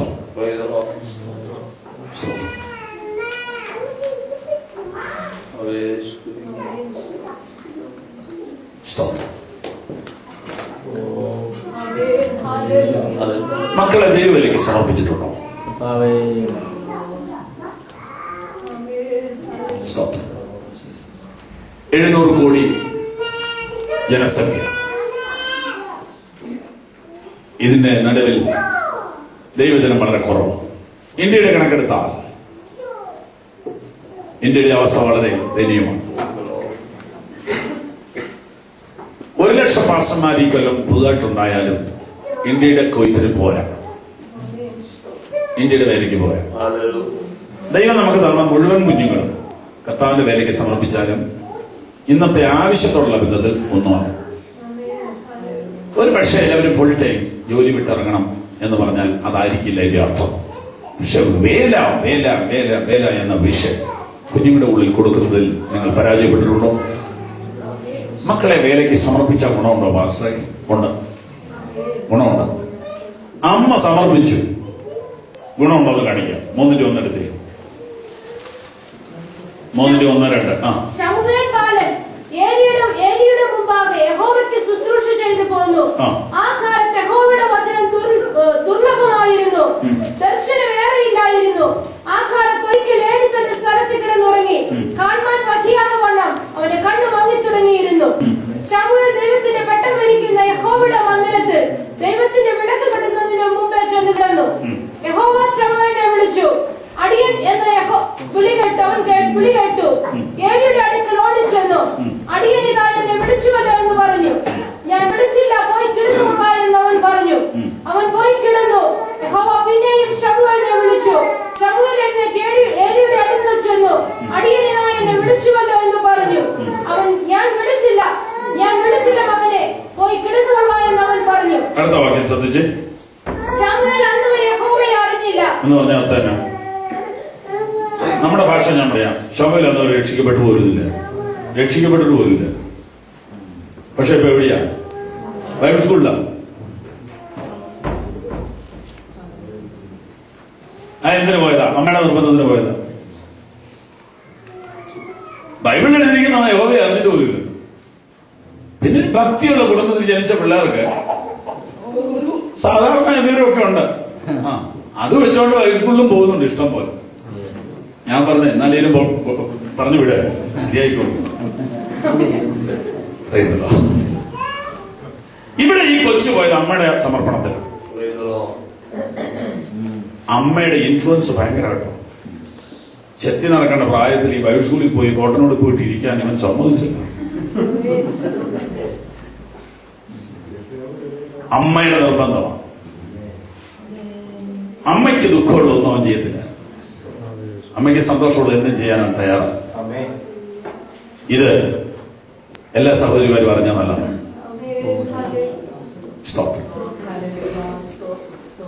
നിങ്ങളുടെ മക്കളുടെ മേൽ നിങ്ങൾക്കൊരു സ്വാധീനം ഉണ്ടെങ്കിൽ അത് മിഷൻ ഫീൽഡിലേക്ക് തിരിച്ചുവിടുക. എന്റെ അമ്മയ്ക്ക് ആഗ്രഹമാണെങ്കിൽ എന്തെയോ വേലയ്ക്ക് ഇറങ്ങാമെന്ന് മക്കൾ പറയട്ടെ. മോശമൊന്നുമല്ല, നല്ല കാര്യമാണ്. നിങ്ങളുടെ മക്കളുടെ ഉള്ളിൽ നിങ്ങളൊരു മിഷൻ സ്പിരിറ്റ് കൊടുക്കാൻ ശ്രദ്ധിച്ചിട്ടുണ്ടോ? കർത്താവിന്റെ വേലയ്ക്ക് മക്കൾ ഇറങ്ങുന്നത് മോശമാണോ? സ്തോത്രം, മോശമാണോ? അങ്ങനെ ഒരു ധാരണ പലയിടത്തുണ്ട്. അറിവില്ലായ്മയാണ്. നിങ്ങൾ ദൈവത്തിന് നന്ദി പറയുന്നത് ഏറ്റവും വലിയ നന്ദി എന്റെ ഉദരഫലത്തെ ദൈവവേലയ്ക്ക് കൊടുത്തു. ദൈവാത്മാവി പോലും നിങ്ങളുടെ ഉള്ളിൽ ശാന്തമായിട്ട് സംസാരിക്കുന്നുണ്ടെങ്കിൽ ഇവിടെ തീരുമാനിച്ചു. ശമൂവേൽ എന്നാൽ യഹോവയെ അറിഞ്ഞിരുന്നില്ല.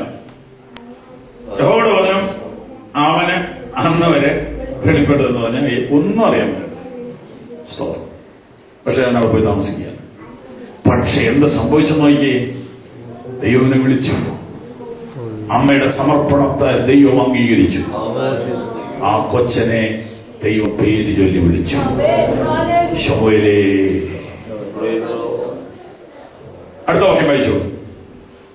ശമൂവേലിനെ 3-ാം പ്രാവശ്യം വിളിച്ചു. അവൻ എഴുന്നേറ്റ് ഏലിയുടെ അടുക്കൽ ചെന്നു. അടിയനിതാ എന്നെ വിളിച്ചുവല്ലോ എന്ന് പറഞ്ഞു. അപ്പോൾ യഹോവയായിരുന്നു ബാലനെ വിളിച്ചതെന്ന് ഏലിക്ക് മനസ്സിലായി. ഏലി ശമൂവേലിനോട് പോയി കിടന്നുകൊള്ളുക, ഇനിയും നിന്നെ വിളിച്ചാൽ യഹോവയെ അരുളി ചെയ്യണമേ, അടിയൻ കേൾക്കുന്നു എന്ന് പറഞ്ഞുകൊള്ളണമെന്ന് പറഞ്ഞു. ഏലിയെ കുറിച്ച് ഇത്ര തന്നെ ഞാൻ നെഗറ്റീവായിട്ട് പറഞ്ഞെങ്കിൽ ഇവിടെ എനിക്കൊരു നല്ല കാര്യം പറയാനുണ്ട്.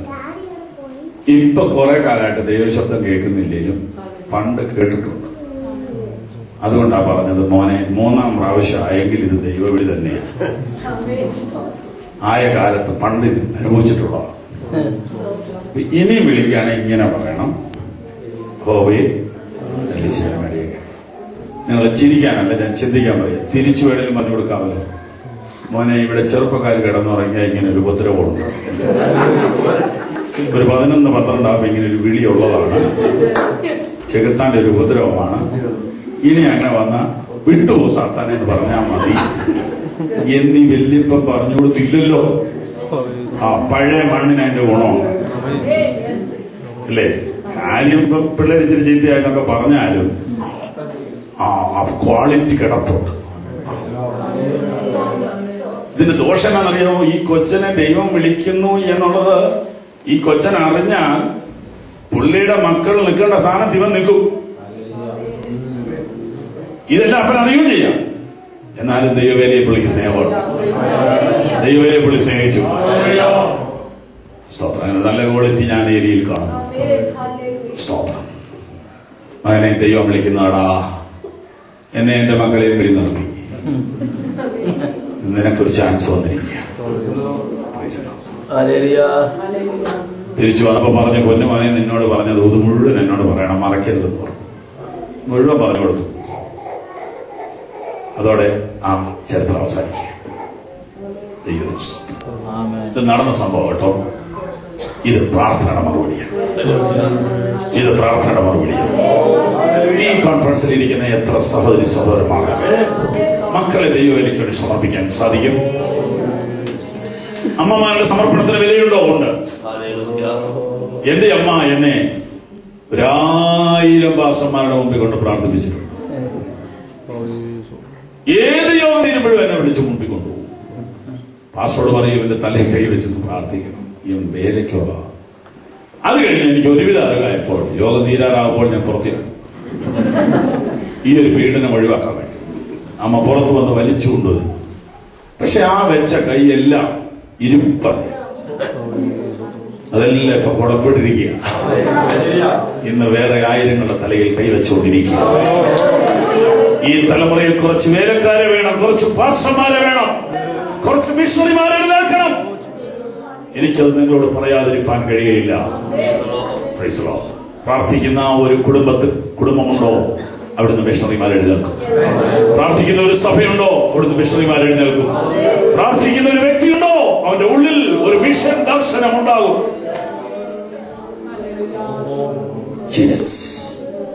അങ്ങനെയാണെങ്കിൽ ഇന്ന് പകലിൽ നിങ്ങൾക്കുള്ളതിനെ ദൈവത്തിന് കൊടുക്കാമോ?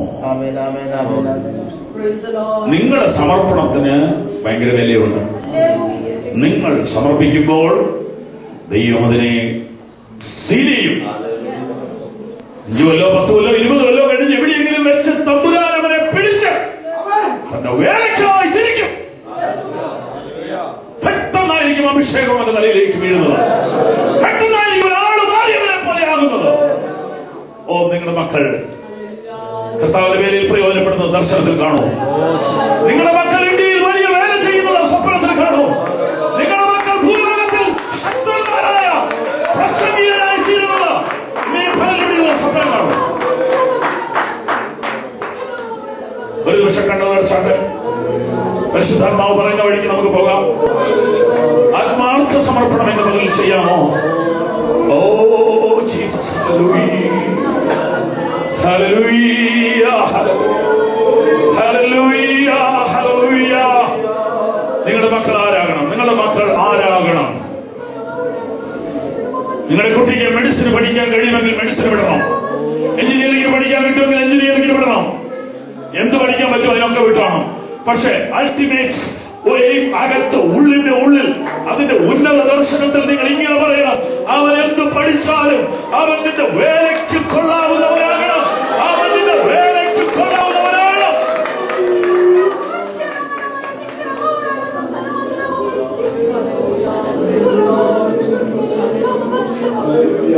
Oh Jesus. Oh Jesus. Oh Jesus. Hallelujah. Oh hallelujah. Hallelujah. Hallelujah. ഈ സമ്മേളനം കൊണ്ട് ഈ ഒരു സമർപ്പണം ആഴത്തിലുണ്ടായാൽ അതൊരു വലിയ നേട്ടമായിരിക്കും. ആരോ മക്കളെ കൊടുത്തതുകൊണ്ടല്ലേ നിങ്ങളൊക്കെ സ്നാനപ്പെട്ടത്? ആരോ മക്കളെ വേലയ്ക്ക് സമർപ്പിച്ചതുകൊണ്ടല്ലേ നിങ്ങളെ വെള്ളത്തിൽ മുക്കുവാൻ ഒരു അഭിഷക്തൻ ഉണ്ടായത്?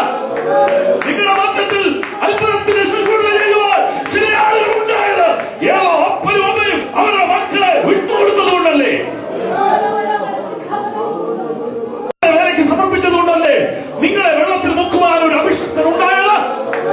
നിങ്ങളുടെ മധ്യത്തിൽ അത്ഭുതത്തിന്റെ ശുശ്രൂഷ ചെയ്യുവാൻ ചില ആളുകൾ ഉണ്ടായത് ഏതോ അപ്പനും അമ്മയും അവരുടെ മക്കളെ വിട്ടുകൊടുത്തതുകൊണ്ടല്ലേ?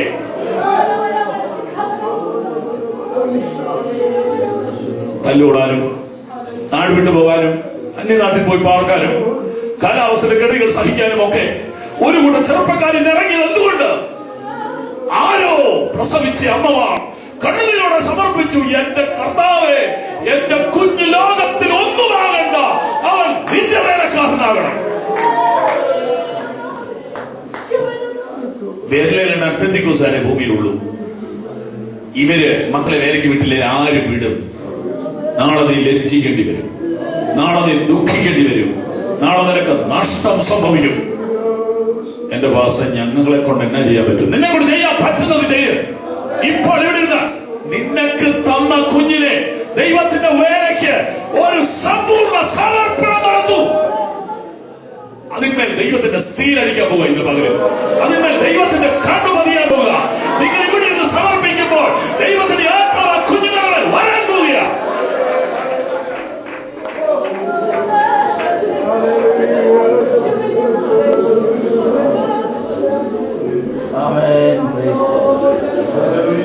അങ്ങനെ സമർപ്പിക്കുന്നവർ സന്തോഷത്തോടെ കൈ ഉയർത്തി പിടിച്ചു. പ്രിയ കർത്താവേ, ഞങ്ങൾ ഒരുമിച്ച് ഞങ്ങളുടെ മക്കളുമായി നിന്റെ അടുക്കലേക്ക് വരുന്നു. ഞങ്ങൾ ഒരുമിച്ച് ഞങ്ങളുടെ മക്കളുമായി നിന്റെ അടുക്കലേക്ക് വരുന്നു. നിന്റെ അടുക്കലേക്ക് ഞങ്ങൾ വരുന്നു. ആരോഗ്യമുള്ള കുഞ്ഞുങ്ങളെ ഞങ്ങൾക്ക് തന്നതിനാൽ നന്ദി. ബുദ്ധിയുള്ള കുഞ്ഞുങ്ങളെ ഞങ്ങൾക്ക് തന്നതിനാൽ നന്ദി. കാണുന്ന കണ്ണും കേൾക്കുന്ന ചെവിയും ആരോഗ്യമുള്ള അസ്ഥിയും ഞങ്ങളുടെ കുഞ്ഞുങ്ങൾക്ക് തന്നതിനാൽ നന്ദി. അവരെ കർത്താവേ നിന്റെ വചനം എടുക്കട്ടെ. അവർ നിന്റെ അഭിഷേക തൈലവുമായി ഭൂലോകത്തിൽ സഞ്ചരിക്കട്ടെ.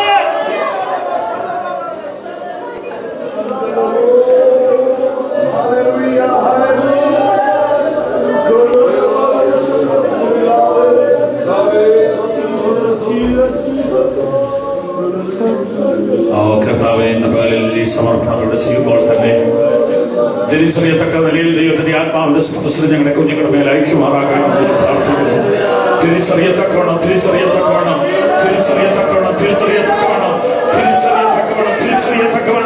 ഒരു വ്യത്യാസം ഞങ്ങളുടെ കുഞ്ഞുങ്ങളുടെ മേൽ വരുമാറാകട്ടെ. മുഖങ്ങളെ തകർക്കുന്ന അഭിഷേകം, മുഖങ്ങളെ തകർക്കുന്ന അഭിഷേകം ഞങ്ങളുടെ കുഞ്ഞുങ്ങളെ അയക്കുന്നതിനാൽ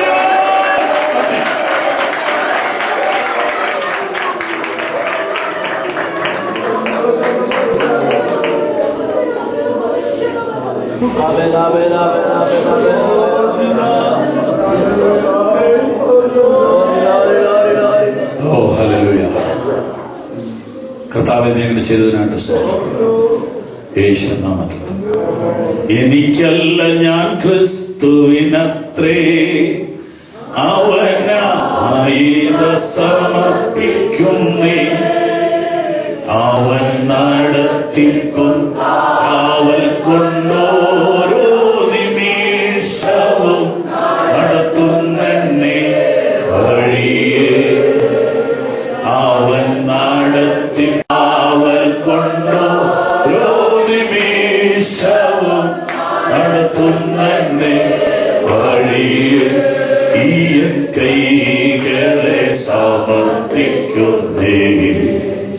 സേവയ്ക്കായി ജീവനെയോ ഈ കൈകളെ സമർപ്പിക്കുന്നേ. സേവയ്ക്കായി ജീവനെയോ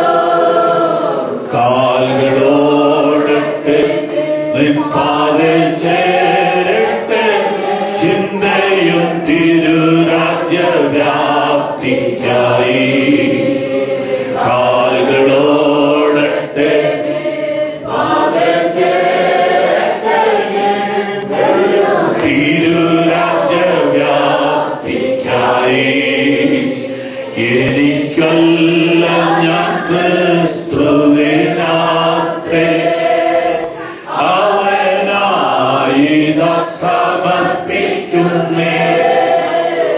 അവൻ നടത്തിപ്പും കാവൽ കൊണ്ടോരോ നിമിഷവും നടത്തുന്നെ വഴിയേ. അവൻ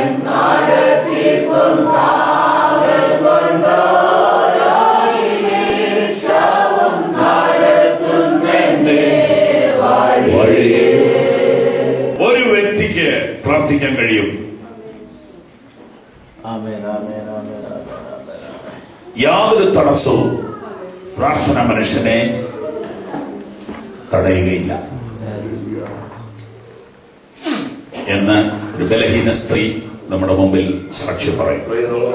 നമുക്കിന്ന് പകലിൽ പ്രാർത്ഥനാ ജീവിതത്തിനായി ഏൽപ്പിച്ചു കൊടുക്കാം. മറ്റൊരു പുരുഷനെ ഞാൻ നിങ്ങൾക്ക് കാണിക്കാം. അദ്ദേഹത്തിന്റെ പേര് ദാനിയേൽ.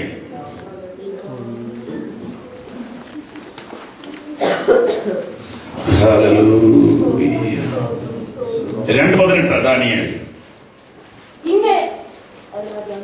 പിന്നെ ദാനിയേൽ വീട്ടിൽ ചെന്ന് താനും കൂട്ടുകാരും ബാബേലിന്റെ ശേഷം വിദ്വാൻമാരോട് കൂടെ നശിച്ചു പോകാതിരിക്കേണ്ടതിന് ഈ രഹസ്യത്തെ കുറിച്ച് സ്വർഗസ്ഥനായ ദൈവത്തിന്റെ കരുണയെ അപേക്ഷിപ്പാൻ തക്കവണ്ണം കൂട്ടുകാരായ ഹനന്യാവോടും മിശായേലിനോടും അസരിയാവോടും കൂടെ അറിയിച്ചു. ശ്രദ്ധിച്ചേ, രാജാവ് കണ്ട സ്വപ്നത്തിന്റെ അർത്ഥം പറയുവാൻ വെളിച്ചപ്പാട് മന്ത്രവാദികൾ പരാജയപ്പെട്ടു. അപ്പോൾ ദൈവദാസനായ ദാനിയേൽ തന്റെ ഒരു ചെറിയ പ്രെയർ ഗ്രൂപ്പുണ്ട്. 4 പേരുടെ ഒരു ഗ്രൂപ്പിൽ വിഷയം വെച്ചു.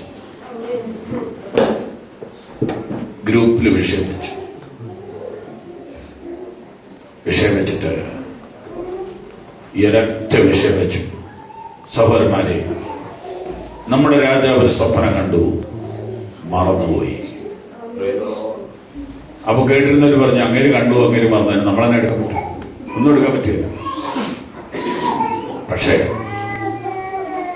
നമുക്കൊരു വഴിയുണ്ടല്ലോ. നമ്മൾ ഇതൊരു ചാൻസ് ആയിട്ട് എടുക്കണം. അത് പ്രാർത്ഥിച്ചു. ടെലിവിഷനകത്തോട്ട് പടം വരുന്ന പോലെ പ്രാർത്ഥന മനുഷ്യന്റെ ഹൃദയത്തിന്റെ സ്ക്രീനിൽ കൊട്ടാരത്തിൽ കിടന്ന് കണ്ട സ്വപ്നം ഒരു 2ാം പ്രാവശ്യം ഇറങ്ങി വരും.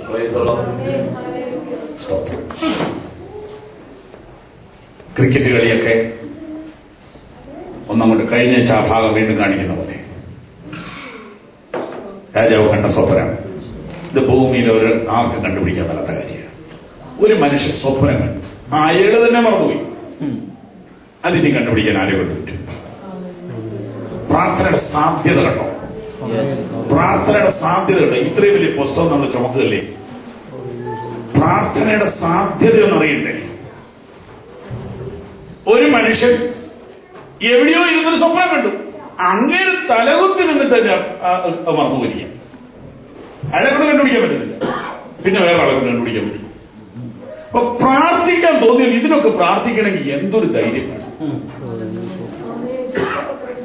അപ്പൊ അതിന്റെ അർത്ഥം പ്രാർത്ഥനയാൽ എന്തൊക്കെ സംഭവിക്കുമെന്ന് ഇന്ന് വരെ ആർക്കും പറയാൻ പറ്റത്തില്ല.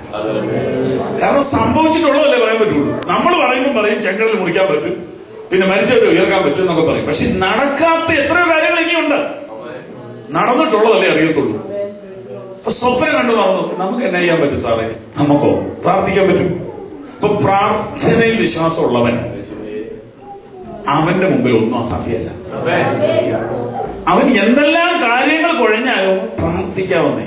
നമുക്ക് പ്രാർത്ഥിക്കാം. ദാനിയേൽ വിഷയം ഗ്രൂപ്പിൽ വെച്ചു. സ്വോത്രം കർത്താവേ, ഈ രാജാവ് കണ്ട സ്വപ്നം അയാൾ മറന്നുപോയി. എന്റെ ദാസന്മാരായി ഞങ്ങൾ നിന്റെ സഭയിൽ നിൽക്കുകയാണ്.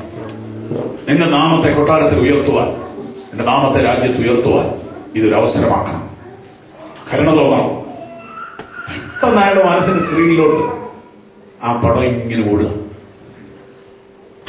ചാടി എഴുന്നേറ്റു, നേരെ കൊട്ടാരത്തിൽ ചെന്നു. കുതിര കിട്ടി പറയാമോ? പ്രാർത്ഥന. ഇതങ്ങോട്ട് വളർന്ന് ദാനിയേൽ എവിടം വരെ എത്തിയതറിയാം? 6-ാമത്തെ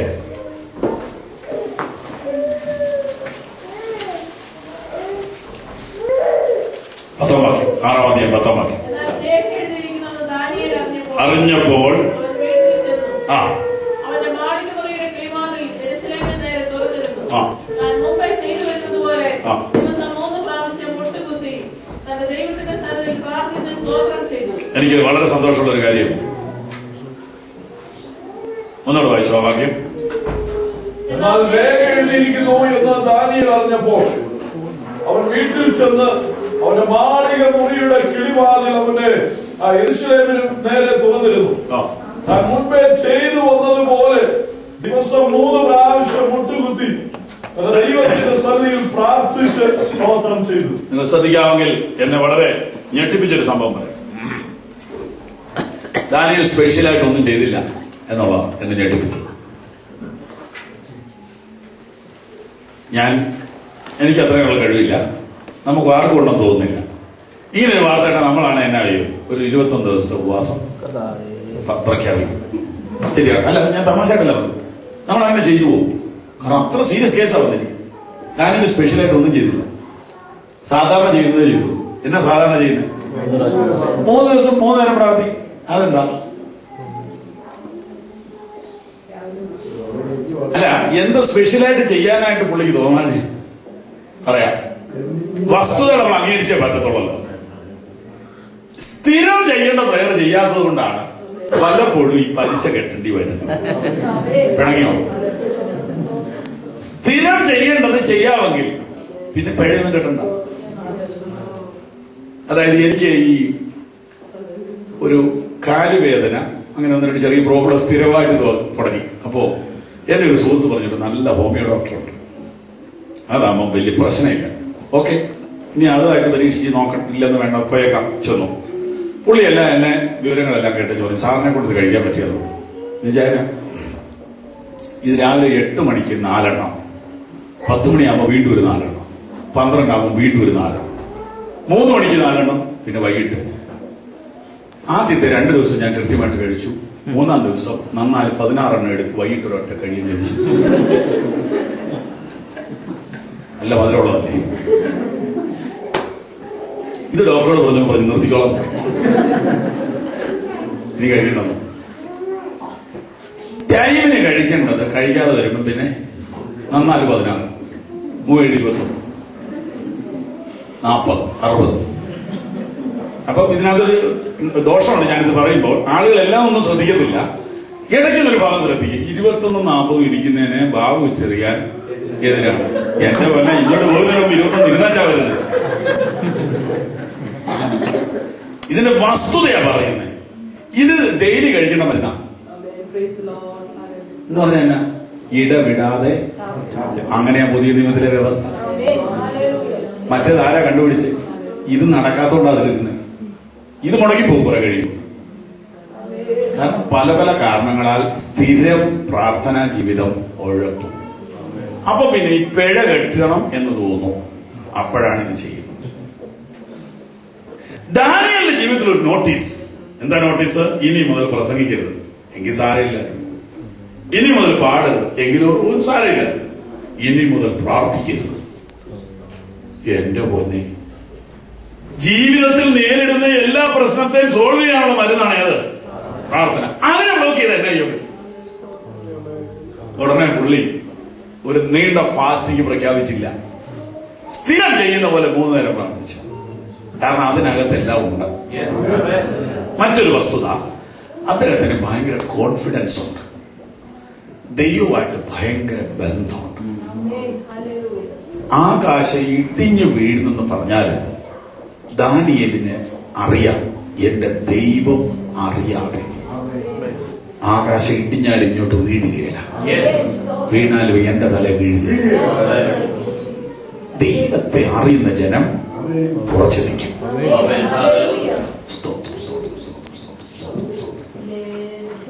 രേഖ എഴുതിയിരിക്കുന്നു എന്ന് ദാനിയേൽ അറിഞ്ഞപ്പോൾ അയാൾ ഞെട്ടിയില്ല. അയാള് ഓർഡിനറി, അയാൾ പഴയ പോലെ തന്നെ പോയിരുന്നു പ്രാർത്ഥിക്കുക. എന്നതായിരിക്കും പ്രാർത്ഥിച്ചത്? എനിക്കറിഞ്ഞുകൂടും. താൻ സ്ഥിരം പ്രാർത്ഥിക്കുന്നവർ പ്രാർത്ഥിച്ചു. തനിക്കൊരു സിസ്റ്റമാറ്റിക് പ്രയർ ലൈഫ് ഉണ്ടാകും. ഭൂമിയിൽ എന്തൊക്കെ മുടങ്ങിയാലും താൻ അത് മുടക്കത്തില്ല. അതുകൊണ്ട് തന്റെ ജീവിതത്തിൽ ഇത്രയും വലിയ പ്രശ്നം വന്നപ്പോഴും ആ ഒരു നോർമൽ പ്രയർ കൊണ്ട് ഈ പ്രശ്നവും പരിഹരിച്ചു. സ്പെഷ്യൽ പ്രയർ ഇല്ലാതെ അയാളുടെ ജീവിതത്തിലെ വലിയ പ്രശ്നം പരിഹരിച്ചു.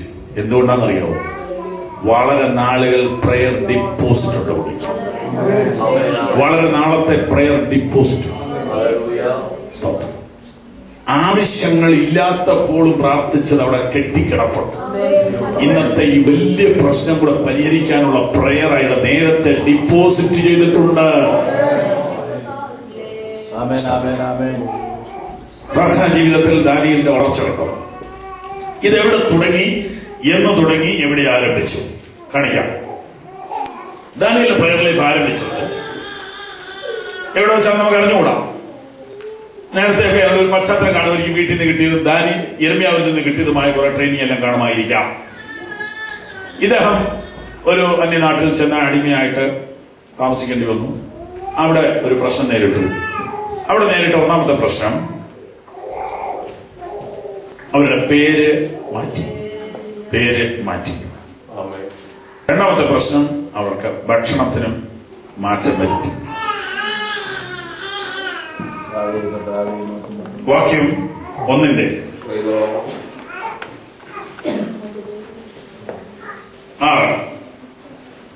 മുതൽ വായിച്ചു.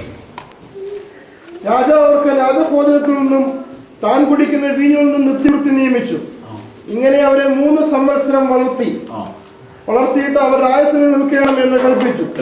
അവരുടെ കൂട്ടത്തിൽ ദാനിയേൽ, ഹനന്യാവ്, മീശായേൽ, അസരിയാവ് എന്നീ യഹൂദപുത്രന്മാർ ഉണ്ടായിരുന്നു. ഷണ്ഡാധിപർക്ക് പേരിട്ടു. ദാനിയേലിന് അവൻ ബെൽത്ശസ്സർ എന്നും, ഹനന്യാവിനെ ശദ്രക് എന്നും, മീശായേലിനെ മേശക് എന്നും, അസരിയാവിന് അബേദ്നെഗോ എന്നും പേര് വിളിച്ചു. എന്നാൽ രാജാവിന്റെ ഭോജനം കൊണ്ടും അവൻ കുടിക്കുന്ന വീഞ്ഞുകൊണ്ടും തന്നെത്താൻ അശുദ്ധമാക്കിയില്ല എന്ന് ദാനിയേൽ നിശ്ചയിച്ചു. നമ്മൾ ചെറിയ ഗ്രൂപ്പാണ്, നന്നായിട്ട് ഗ്രഹിക്കാൻ ശ്രമിക്കാം. 2 പ്രശ്നം അവരുടെ മുമ്പിൽ വന്നു. ഒന്ന് അവരുടെ പേര്, 2 അവരുടെ ഫുഡ്. പേരിന്റെ കാര്യത്തിൽ അവർ പ്രതികരിച്ചില്ല, ഫുഡിന്റെ കാര്യത്തിൽ അവർ പ്രതികരിച്ചു. വാക്യം ആരംഭിക്കുന്നതിനാണ്. എന്നാൽ ഭക്ഷണത്തിന്റെ കാര്യത്തിൽ അവരൊരു ഉറച്ച നിലപാടെടുത്തു. പേരിന്റെ കാര്യത്തിൽ അവർ സൈലന്റ് ആയി. എന്തുകൊണ്ടാണ് എന്ന് പഠിക്കുമ്പോൾ എനിക്ക് കിട്ടിയ ഉത്തരം പറയാം. പേര് അവർ മാറ്റുന്നു. അയ്യോ സാറേ, ഞങ്ങൾ പ്രാർത്ഥിച്ചിട്ട പേരാ, ദേവദാസന്മാരിട്ട പേരാ, ദൈവം എന്റെ ന്യായാധിപതി എന്ന എന്റെ പേരിന്റെ അർത്ഥം, ബാലിന്റെ ദാസനൊന്നും എനിക്ക് ഇടാൻ ഒക്കുകയില്ല എന്ന് പറയേണ്ടതല്ലായിരുന്നോ? പറഞ്ഞില്ല. ഭക്ഷണം വന്നപ്പോൾ അവർ പ്രതികരിച്ചു. ഇല്ല, ഞങ്ങൾക്കിത് കഴിക്കാൻ പറ്റില്ല. എന്തായിരിക്കും? വിശ്വാസത്തോട് വീര്യവും വീര്യത്തോട് പരിജ്ഞാനവും. വീര്യം കൂട്ടിയാൽ പരിജ്ഞാനം കൂട്ടിക്കോണം, ഇല്ല പ്രശ്നമാണോ? അപ്പൊ വിശ്വാസം ഉണ്ട് ഇവർക്ക്, വീര്യമുണ്ട്, പരിജ്ഞാനമുണ്ട്. പേര് മാറ്റുമ്പോൾ ഇടഞ്ഞ പ്രയോജനം ഇല്ല. കാരണം എന്റെ പേര് വിളിക്കുന്നത് ഞാനല്ല, നിങ്ങളാണ്. വിളിക്കുന്നവർക്ക് തോന്നുന്നല്ലേ വിളിക്കുന്നു. ഉദാഹരണം പറയാം. ഞാൻ പഠിച്ച സ്കൂളിലെ ഓട്ടോഗ്രാഫ് എടുത്ത് നോക്കിയാൽ എന്റെ ഇപ്പോഴത്തെ പേരല്ല. അപ്പൊ അതിപ്പോ നിങ്ങളോട് പറഞ്ഞാൽ നിങ്ങൾ ഇനി അത് വിളിക്കുകയില്ല. അത് പറയുന്നില്ല. ഡിയർ ഡാഷ് എന്ന് എഴുതിയിരിക്കുന്നു. ഞാൻ കാല് പിടിച്ച് പറഞ്ഞിട്ട് അത് വിളിക്കരുത്, അങ്ങനെ പറഞ്ഞാൽ അവർ ഉറക്കെ വിളിക്കും. അപ്പൊ വിളിക്കുന്നത് എന്റെ പേര് ഇന്ന് വരെ ഞാൻ വിളിച്ചിട്ടില്ല, നിങ്ങളാ വിളിക്കുന്നത്. അപ്പൊ ഇവിടെയുള്ളവർ തീരുമാനിച്ചു നിന്റെ പേരിട്ട് ഞങ്ങൾ അങ്ങനെയാ വിളിക്കുന്നത്. അപ്പൊ പേരുമാറ്റത്തോട് നമ്മൾ പ്രതികരിച്ചാലും വിജയിക്കുകയില്ല. എന്നാൽ ഭക്ഷണം വിളമ്പുന്നത് അവരാ, പക്ഷെ കഴിക്കുന്നത് നമ്മളാ. ഒരു തീരുമാനം എടുത്തു. എന്താ തീരുമാനം? തീരുമാനം ഇതാണ്: ഞങ്ങൾ വെജിറ്റേറിയനാണ് എന്ന് പറഞ്ഞ കുഴപ്പമില്ല. അവരങ്ങനെ ഒരു തീരുമാനം എടുത്തു, അതങ്ങോട്ട് അവതരിപ്പിച്ചു. അയാൾ പറഞ്ഞത് ഇച്ചിരി പ്രശ്നം ഉണ്ടാവും, എന്റെ ജോലി പോകുന്ന വിഷയമല്ല, എന്റെ തല പോകുന്ന വിഷയമാണ് അയാൾ പറഞ്ഞത്. അത് ഓരോ ഗവൺമെന്റ് വ്യത്യാസം. ഇന്ത്യയിലാണ് ജോലിയെ പോകത്തുള്ളൂ, ബാബിലോണിലാണ് തല പോകും. അത് തല പോകുന്ന വിഷയമാണ് പറഞ്ഞു. ചാനയിൽ പറഞ്ഞൊരു കാര്യം ചെയ്തു, നമുക്കൊരു കോംപ്രമൈസിലെത്താം. 10 ദിവസം ഞങ്ങൾക്ക് ഈ ഭക്ഷണം തരിക. ഞങ്ങളുടെ വെയിറ്റും ഞങ്ങളുടെ കളറും കൂടുകയാണ്, പിന്നെ ഇത് തന്നെ തരാമല്ലോ. അതിനാണല്ലോ ഇത് തന്നെ. 10 ദിവസം കഴിഞ്ഞിട്ട് ഞങ്ങൾ ഇതിനെ മറ്റേ ഈ മട്ടൺ കഴിക്കുന്ന ആളുകളെക്കാൾ ഞങ്ങൾ കീഴോട്ട് പോവുകയാണ്. ഓക്കെ, നിങ്ങൾ പറഞ്ഞ് കഴിച്ചാൽ റിസ്ക് എടുക്കുക. എന്തിനാ ഈ 10 ദിവസം? എന്റെ അഭിപ്രായം പറയാം, പ്രാർത്ഥിക്കാൻ. 10 ദിവസം ഈ വെജിറ്റേറിയൻ കഴിച്ചുകൊണ്ട് പ്രാർത്ഥിച്ചു. 10 ദിവസം കഴിഞ്ഞ് തൂക്കി നോക്കിയപ്പോ തൂക്കം കൂടുതലാണ്. അപ്പൊ പ്രാർത്ഥിച്ച തൂക്കം കൂടൂല്ലേ? അപ്പൊ ഒരാൾ പറഞ്ഞു, എന്റെ പൊന്നു സാറെ, കുറയാൻ പ്രാർത്ഥനയുണ്ടോ? കുറയാനുള്ള പ്രാർത്ഥനയുണ്ടോ? അതുകൂടി ഒന്ന് പഠിപ്പിക്കണം. കൂട്ടാൻ പ്രാർത്ഥനയുണ്ടോ? കുറയ്ക്കാനും പ്രാർത്ഥിക്കാമല്ലോ. പിന്നെ കുറയ്ക്കാനായിട്ട് പ്രാർത്ഥിക്കണ്ട, കുറച്ചാ മതി. അതെ, കുറയ്ക്കാനായിട്ട് പ്രാർത്ഥിക്കണ്ട, കുറച്ചാ മതി. കഴിക്കുമ്പോ ഓർത്താ മതി, കുറയ്ക്കണം എന്നുള്ള കാര്യം. ഓക്കെ, നമുക്ക് വിഷയത്തില്ല. ഭക്ഷണത്തിന്റെ കാര്യത്തിൽ അവരങ്ങനെ പറഞ്ഞു. തൂക്കി നോക്കിയപ്പോ വ്യത്യാസമുണ്ട്. എനിക്ക് അതിനേക്കാൾ അത്ഭുതം, കളറും മാറിയിട്ടുണ്ട്, നോളജ് മാറിയിട്ടുണ്ട്. അവര് മിടുക്കന്മാരായി. ഇതൊക്കെ നടക്കുമെന്നാണ് ഞാൻ വിശ്വസിക്കുന്നത്. ഇതൊക്കെ നടക്കും, പ്രാർത്ഥിച്ചാൽ ഇതൊക്കെ നടക്കും. പെട്ടെന്നായിരിക്കും വ്യത്യാസം. ഇങ്ങനെ പ്രാർത്ഥനയിൽ ഇവര് നഴ്സറി സ്കൂൾ തൊട്ട് കയറാൻ തുടങ്ങി. അത് കഴിഞ്ഞ് 1ാമത്തെ പ്രയർ അവര് പരീക്ഷിച്ചത് അയൽവക്കത്തെ വീട്ടിലല്ല, സ്വന്തം ശരീരത്തിന്. പ്രയർ ഇവര് പരീക്ഷിച്ച് പഠിച്ചത് സ്വന്തം ശരീരത്തിന്. നമ്മുടെ വ്യക്തിപരമായ അനുഭവത്തിലേ നമുക്കിത് പഠിക്കാൻ പറ്റൂ. 2ാമത് അവരത് രാഷ്ട്രത്തിൽ അപ്ലൈ ചെയ്തു, വിജയിച്ചു. അവിടെ നമുക്ക് കയറാൻ തുടങ്ങി. നിങ്ങൾ വ്യക്തിപരമായ പ്രാർത്ഥനാ ജീവിതത്തിൽ വിജയിക്കാമെങ്കിൽ രാഷ്ട്രത്തിൽ നിങ്ങളുടെ പ്രയർ ദൈവം തെളിയിക്കും. നിങ്ങൾ വ്യക്തിപരമായ പ്രാർത്ഥനാ ജീവിതത്തിൽ വിജയിക്കാമെങ്കിൽ രാഷ്ട്രത്തിൽ നിങ്ങളുടെ പ്രാർത്ഥന ദൈവം തെളിയിക്കും. ഞങ്ങൾ പ്രയർ ശക്തമാക്കാൻ തുടങ്ങിയപ്പോൾ നടന്നൊരു സംഭവം പറയാം. ആ ടൗണിൽ തന്നെയുള്ള ഒരു മനുഷ്യൻ എന്റെ വീട്ടിൽ രാവിലെ ഒന്ന് പോയി പ്രാർത്ഥിക്കാൻ ദൈവാത്മാവ് ഒരു പ്രേരണ തന്നു. എനിക്ക് ആ വീട് അറിയാം. ആ വീട്ടിലൊന്ന് പോകാൻ എന്നോട് 1-2 പേര് നേരത്തെ പറഞ്ഞു, പക്ഷെ എനിക്ക് പോകാൻ അവസരം കിട്ടിയില്ല. പക്ഷെ ആ ദിവസങ്ങളിൽ ദൈവാത്മാവ് പറഞ്ഞ് ഞാൻ രാവിലെ 7 മണിക്ക് വീട്ടിൽ ചെന്നപ്പോൾ ഒരു വലിയ പെട്ടി എടുത്ത് പുറത്തോട്ട് വെക്കുക, കുടുംബനാള്. വേറെ ഒരു പെട്ടിയും കൂടെ അകത്ത് റെഡിയാണ്. ഞാൻ കയറി ചെന്ന വഴി പുള്ളി എന്നെ അറിയും, പാസ്റ്റർ എത്ര രാവിലെ വന്നേ, നിങ്ങൾക്ക് ഇവിടെ ഒന്ന് പ്രാർത്ഥിക്കാനാവുന്നെന്ന് പറഞ്ഞു. അവിടെ ആ മനുഷ്യൻ പറയും, നല്ല സമയവാസം വന്നു, ഞങ്ങൾ ഇന്നുകൊണ്ട് പിരിയാന്നു. ഇതാ പറഞ്ഞ എനിക്കൊന്നും മനസ്സിലായില്ല. ഇന്ത്യ ഭാര്യ എത്തി, പുള്ളിക്കാരൻ ദേഹത്തുണ്ട്, കരയുക. 10ാം ക്ലാസ്സിൽ പാസ്സായ കൊച്ചന് അഡ്മിഷൻ എടുക്കേണ്ട കാര്യത്തിന് ഈ മനുഷ്യൻ പോയിട്ടില്ല. നല്ല മാർക്കുള്ള കുട്ടിയാണ്. അവൻ രാത്രി മുഴുവൻ കരഞ്ഞു. ഇവരെ ഭാര്യ ഭർത്താവും കൂടെ രാത്രി അടിയായിരുന്നു. വളരെ ദിവസത്തെ അടിക്ക് ശേഷം അയാൾ പിരിയുക, അയാൾ വെട്ടിയെടുത്ത് പോവുക. ഈ സമയത്ത് ഞാൻ കരച്ചത്. ഇതെങ്ങനെയാ അറിയുന്നേ? പ്രാർത്ഥിക്കാമെങ്കിൽ നമുക്ക് കാര്യങ്ങളെക്കുറിച്ച് ദൈവം വെളിപ്പാട് തരും. പ്രാർത്ഥനയിൽ സമയമെടുത്താൽ, നമ്മുടെ വ്യക്തിപരമായ വിഷയത്തിൽ നാം പ്രാർത്ഥിച്ച് വിജയിച്ചാൽ, മറ്റുള്ളവരുടെ വിഷയത്തിലേക്ക് ദൈവം നമ്മെ ഉൾപ്പെടുത്തും. അത് പിന്നീട് രാഷ്ട്രത്തിന് വേണ്ടി പ്രാർത്ഥിക്കും. ഭാവിയിൽ ഭരണകർത്താക്കൾ നമ്മളെ പ്രാർത്ഥിക്കാൻ വിളിക്കുമെന്ന് നാം പ്രതീക്ഷിക്കുക. ഭാവിയിൽ ലോകത്തിന്റെ ഭരിക്കുന്ന ആളുകൾ നമ്മളോട് പ്രയർ റിക്വസ്റ്റ് തരും എന്ന് വിശ്വസിക്കുക. അങ്ങനെ ഒരു സമയം വരാൻ പോകുക. 1 അല്ല 2 അല്ല 10 അല്ല, അനേക അനുഭവങ്ങൾ പ്രാർത്ഥനയോടുള്ള ബന്ധത്തിൽ എനിക്ക് നാളുകളിൽ കൂടുതൽ പഠിക്കാൻ പറ്റും. ദാനിയേൽ പ്രാർത്ഥനയിൽ വളരാൻ തുടങ്ങി. നമ്മൾ വ്യക്തിപരമായ പ്രാർത്ഥനയ്ക്ക് ഒരുപാട് മനുഷ്യരെ ഞാൻ കണ്ടു. അബ്രഹാം മറ്റൊരു മനുഷ്യനാണ്, ഏലിയാവ് മറ്റൊരു മനുഷ്യനാണ്. ഇവരെല്ലാം പ്രാർത്ഥനാ ജീവിതത്തിൽ വളർന്നു വന്നവരാണ്. ഇതെല്ലാം പഴയ നിയമമാണ്. പുതിയ നിയമത്തോട് വേഗം വരാം. മാർക്കോസിന്റെ സുവിശേഷം 1-ാം അധ്യായം 32. സകലവിധ ദീനക്കാരെയും ബോധശ്രീ അവന്റെ അടുക്ക കൊണ്ടുവന്നു. യേശു ഒരു വീട്ടിലിരിക്കുകയാണ്. രാത്രിയായപ്പോൾ നാട്ടിലുള്ള ആളുകൾ മുഴുവൻ വരാൻ തുടങ്ങി. 33-ാം വാക്യം നോക്കി. പട്ടണം ഒക്കെ എത്ര ആളുണ്ടെന്ന് ഊഹിച്ചോ? ഒരു 50 പേരെ തലയെ കൈവച്ച് പ്രാർത്ഥിച്ചു വിടണം. എത്ര മിനിറ്റ് എടുക്കും? അത് 100 പേരുണ്ടെങ്കിലോ, അത് 2 എണ്ണത്തിൽ ഭൂതം പിടിച്ചതാണെങ്കിലോ, അന്നത്തെ രാത്രി പോയി കിട്ടി. ഒരൊറ്റ ഭൂതം ഇളകിയ പിന്നെ ആ രാത്രി ഒന്നും നടക്കില്ല. ഉറങ്ങാനൊക്കെയില്ല, ആർക്കും ഉറങ്ങാനൊക്കെയില്ല. എന്നാ പിന്നെ യേശു ആയതുകൊണ്ടൊരു ഗുണമുണ്ട്, ഭൂതം ഒരുപാട് ഒച്ച വെക്കുകയില്ല. ഭൂതങ്ങളെ സംസാരിക്കാൻ അനുവദിച്ചില്ല. അങ്ങനെ ഒരു ഗുണമുണ്ട് കർത്താവ്. നമ്മളാണെങ്കിൽ ഭൂതം അത് ഇതൊക്കെ പറയും.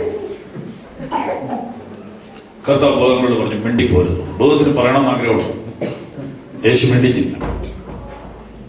എന്നാൽ അത്ര അധികാരം ഇല്ലാത്ത ആളുകളാകുമ്പോൾ ഭൂതം വർത്താനം പറയും, നിർത്തുകയില്ല. പിന്നെ ഭൂതം ഇവരും കൂടെ വർത്താനം. നീ എവിടുന്നാണ്, എന്തിനാവുന്ന, അതിലെ പോയി തിരികെ ഇവ നേര് പറയുമോ? നീ കൊണ്ട് ചുമ്മാ പറയിപ്പിച്ച സമയങ്ങളെ. ഓക്കെ, അതൊരു രീതി തന്നെ ഉള്ളൂ. അതൊക്കെ യേശുവിന്റെ മോഡൽ അങ്ങനെ അല്ലായിരുന്നു. യേശു അതൊന്നും പറയണ്ട, ഇറങ്ങിപ്പോയാൽ മതി. എന്നാലും എത്ര രാത്രിയായി കാണും? ഒരു 2 മണി വരെ ഈ പ്രയർ പോയി കാണും. ബാക്കി 35 നോക്കിയേ. അധികാലത്തെ ഇരുട്ടോടെ അവൻ എഴുന്നേറ്റ് പുറപ്പെട്ട് നിർജ്ജന സ്ഥലത്ത് എന്ന് പ്രാർത്ഥിച്ചു. ഇപ്പൊ നമ്മുടെ ബുദ്ധി അല്ലെങ്കിൽ പിശാച് നമ്മളോട് പറഞ്ഞു തരും, ഓ അത് യേശു അല്ലേ. അപ്പൊ തിരിച്ചൊരു ചോദ്യം, യേശു ആരോടാ പ്രാർത്ഥിച്ചു? യേശുവിന് പ്രാർത്ഥിക്കേണ്ട കാര്യമുണ്ടോ? യേശു ദൈവമല്ലേ? പിന്നെന്തിനാ ഇതിങ്ങനെ എഴുതിയത്? 2 വിധത്തിൽ അർത്ഥം എടുക്കാം.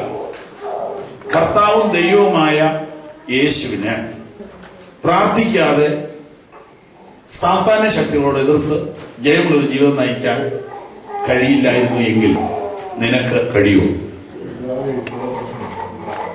കർത്താവും ദൈവവുമായ യേശു പ്രഭാത പ്രാർത്ഥനയ്ക്ക് ഇത്ര ഇമ്പോർട്ടൻസ് കൊടുത്തെങ്കിൽ, ഒറ്റയ്ക്കുള്ള പ്രാർത്ഥനയ്ക്ക് ഇത്ര ഇമ്പോർട്ടൻസ് കൊടുത്തെങ്കിൽ നിനക്ക് പ്രാർത്ഥിക്കാതെ ജീവിക്കാൻ പറ്റുമെന്ന് നീ ധരിച്ചത് ഇതുപോലെ മണ്ടത്തരം എന്നാ ഉണ്ട്? സ്തോത്രം. അധികാലത്തെ ഇരുട്ടോടെ എഴുന്നേറ്റു പുറപ്പെട്ടു നിർജ്ജന സ്ഥലത്ത് എന്നും പ്രാർത്ഥിച്ചു. 5 കാര്യം അവിടെ എഴുതിയിരിക്കുന്നു. 1 അധികാലത്തെ, 2 ഇരുട്ടോടെ. അത് 2 കൂടെ കൂട്ടി ഒരു കാര്യമേ ഉള്ളൂ.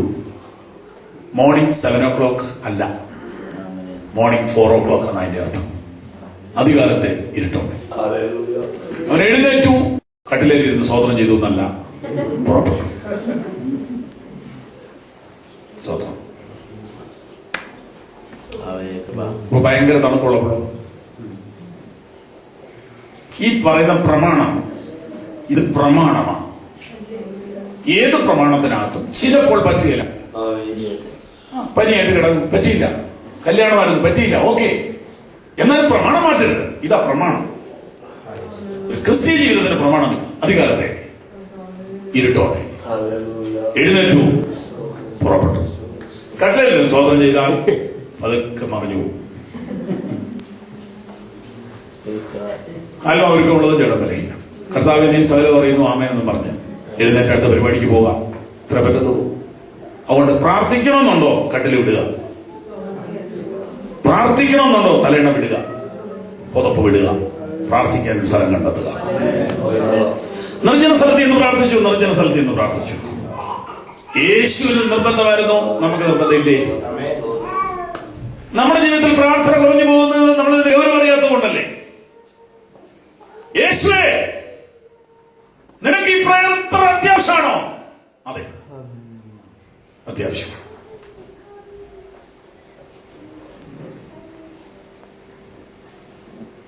യേശു നമ്മുടെ മുമ്പിൽ മാതൃക വെച്ചിരിക്കുക. അതിരാവിലെ എഴുന്നേറ്റ് പ്രാർത്ഥിക്കാം. നമ്മുടെ ജീവിതത്തിലെ പ്രാർത്ഥനാ ജീവിതത്തിന് കുറവുകളെ കണ്ടുപിടിക്കാൻ ദൈവം നമ്മളെ കണ്ണു തുറക്കട്ടെ. യേശു വളരെ നേരം പ്രാർത്ഥനയ്ക്ക് എടുത്തിരുന്നു. വളരെ സമയം യേശു പ്രാർത്ഥനയ്ക്ക് വേണ്ടി എടുത്തിരുന്നു. വ്യക്തിപരമായ പ്രാർത്ഥനാ ജീവിതത്തിലെ വളർച്ച വളരെ പ്രധാനമാണ്. അതിന്റെ കേടുകൾ ഇന്ന് പകലിൽ കണ്ടുപിടിക്കുക. ഏതൊരു പവറും വെറുതെ ഇരുന്നാൽ കുറഞ്ഞു പോകും. പ്രാർത്ഥനാ ജീവിതം കുറഞ്ഞു പോകും. മെയിൻറ്റെയിൻ ചെയ്യുന്നില്ലെങ്കിൽ, കൂട്ടണമെന്ന് ആഗ്രഹിക്കുന്നില്ലെങ്കിൽ കുറഞ്ഞു പോകും. ഇതെങ്ങനെ വർദ്ധിപ്പിക്കാം? ഒറ്റ ദിവസം കൊണ്ട് സാധ്യമല്ല. ഒറ്റ ദിവസം കൊണ്ട് സാധ്യമല്ല. നിങ്ങൾ പ്രയർ ടൈം ഒന്ന് നോട്ട് ചെയ്യുക. ഇന്ന് ഞാൻ എത്ര സമയം പ്രാർത്ഥിച്ചു, എത്ര സമയം പ്രാർത്ഥനയ്ക്കിരുന്നു. ഇതിന്റെ രീതി എങ്ങനെയാണ്? വചനം ഇങ്ങനെ പറയുന്നു, അവന്റെ വാതിലുകളിൽ സ്തോത്രത്തോടും അവന്റെ പ്രാകാരങ്ങളിൽ സ്തുതിയോടും കൂടെ വരുവി. അങ്ങനെയാണ് നമുക്ക് പ്രാർത്ഥനയെ ഇങ്ങനെ പഠിക്കാം. സ്തോത്രത്തോടുകൂടി ആരംഭിക്കുക. സ്തോത്രം എന്ന് പറഞ്ഞാൽ താങ്ക്സ് ഗിവിംഗ്. താങ്ക്സ് ഗിവിംഗ് എന്ന് പറഞ്ഞാൽ എന്തിനൊക്കെ നന്ദി പറയണം. എന്തിനൊക്കെ നന്ദി പറയണം. എന്തിനൊക്കെ പറയാമോ അത്രയും പറയുക. കണ്ണ് കാണുന്നതിന് നന്ദി പറയുക, ചെവി കേൾക്കുന്നതിന് നന്ദി പറയുക, കാല് എഴുന്നേറ്റ് നിൽക്കാൻ ബലം തന്നതിന് നന്ദി പറയുക, നട്ടല് വളയുന്നതിന് നന്ദി പറയുക. കൈകൊണ്ട് ചിക്കൻ ഗുനിയ കേരളത്തിൽ വന്നു. സ്കൂട്ടർ ഓടിക്കാൻ പറ്റുന്നില്ല. കാരണം ഈ കൈ ഇങ്ങനെ പിടിച്ചിട്ട് ആക്സിലേറ്റർ കൊടുക്കാൻ പറ്റുന്നില്ല. റബ്ബർ വെട്ടുന്ന ആൾക്ക് കത്തി പിടിക്കാൻ പറ്റുന്നില്ല. ഈ വിരലിങ്ങനെ മടങ്ങുന്നതിന് സ്തോത്രം പറയണമെന്ന് അന്നേരമാണ് ആളുകൾക്ക് മനസ്സിലായത്. സ്തോത്രം. ഇരുന്നിടത്തുനിന്ന് എഴുന്നേക്കാൻ പറ്റില്ല. ഞങ്ങൾക്കൊരു സഹോദരൻ ഒരു കട നടത്തിക്കൊണ്ടിരിക്കുക. രാവിലെ കടയിൽ ചെന്ന് കയറി കടയിലിരിക്കുക. ആരൊരാൾ വന്നൊരു സാധനം എടുക്കാനായിട്ട് കട നമുക്ക് എഴുന്നേറ്റു. ഒരടി പിന്നെ വെക്കാൻ മേല. രണ്ടുപേരും കൂടി എടുത്ത് ഓട്ടോറിക്ഷ കയറ്റി ആശുപത്രി കൊണ്ടുപോയി. നമ്മൾ ഇന്ന് രാവിലെ എഴുന്നേറ്റ് നിന്നതിന് നന്ദി പറയണം. മുട്ട് മടക്കിയതിന് നന്ദി പറയണം. ഉറക്കം തന്നതിന് നന്ദി പറയണം. ആരോഗ്യം തന്നതിന്, ഭക്ഷണം തന്നതിന്, മക്കളെ തന്നതിന്, അപ്പനെ തന്നതിന്, അമ്മയെ തന്നതിന്, സ്നേഹമുള്ള ഭാര്യയെ തന്നതിന്, കുടുംബത്തെ തന്നതിന്, ജോലി തന്നതിന്. അവരൊരു ചിന്തിച്ച് നോക്കിയിട്ട് നന്ദി പറയാൻ എത്ര മിനിറ്റ് വേണം? ധൃതി പിടിക്കാതെ റിലാക്സ് ചെയ്ത് നന്ദി പറയുകയാണെങ്കിൽ 1/2 മണിക്കൂർ താങ്ക്സ് ഗിവിങ്ങിന് എടുത്തില്ലെങ്കിൽ മഹാമോശമാണ്, നന്ദികേടാണ്. 2, നന്ദി പറഞ്ഞു തുടങ്ങിയാൽ സ്തുതിയിലോട്ട് കയറാം. സ്തുതി അത് വേറൊന്നാണ്. പ്രൈസ്. സ്തുതി എന്ന് പറയുന്നത് നന്ദിയല്ല. സ്തുതി എന്ന് പറയുന്നത് ദൈവത്തിന്റെ ആളത്വത്തെ വർണ്ണിക്കലാണ്, അവനെ ബഹുമാനിക്കലാണ്, അവന്റെ നാമത്തിന് തക്ക മഹത്വം കൊടുക്കുക. ആ സമയത്ത് നിങ്ങൾക്ക് വേണമെങ്കിൽ കോറസുകൾ പാടാം. ആരും വേണ്ട, ഒറ്റയ്ക്ക് ഇരുന്നുകൊണ്ട്. യേശു നല്ലവൻ, അവൻ വല്ലഭൻ, അവന്റെയോ എന്നുമുള്ളത്. പെരുവെള്ളത്തിൽ ഇരച്ചിൽ പോലെ സ്തുതിച്ചിടുക അവന്റെ നാമം. Hallelujah, hallelujah, hallelujah, hallelujah. മഹത്വവും ജ്ഞാനവും സ്തോത്രവും ബഹുമാനം ശക്തിയും ബലവും യേശുവിന്.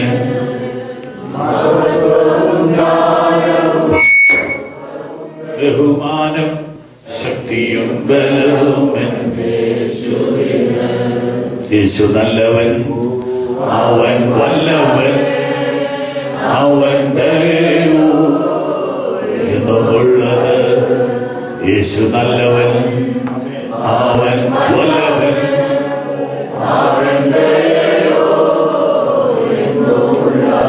യേശു എന്ന നാമമേ എന്റെ ആത്മാവിൻ ഗീതാമേ, എൻ പ്രിയ യേശുവേ ഞാനെന്നും വാഴ്ത്തിപ്പുകഴ്ത്തിടുമേ. എൻ പ്രിയ യേശുവേ ഞാനെന്നും വാഴ്ത്തിപ്പുകഴ്ത്തിടുമേ.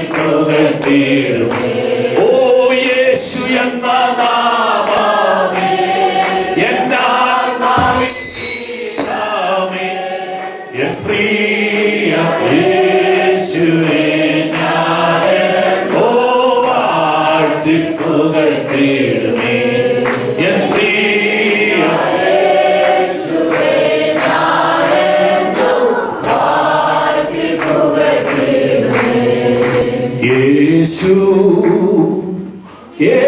യേശു അവനാരിലും വലിയവൻ. യേശു യേശു അവനാരിലും മതിയായവൻ. യേശു യേശു അവനാരിലും വലിയവൻ. യേശു യേശു അവനാരിലും മതിയായവൻ. ദൈവത്തെ സ്തുതിക്കുന്ന ഗാനങ്ങൾ മലയാളത്തിൽ കുറവാണ്.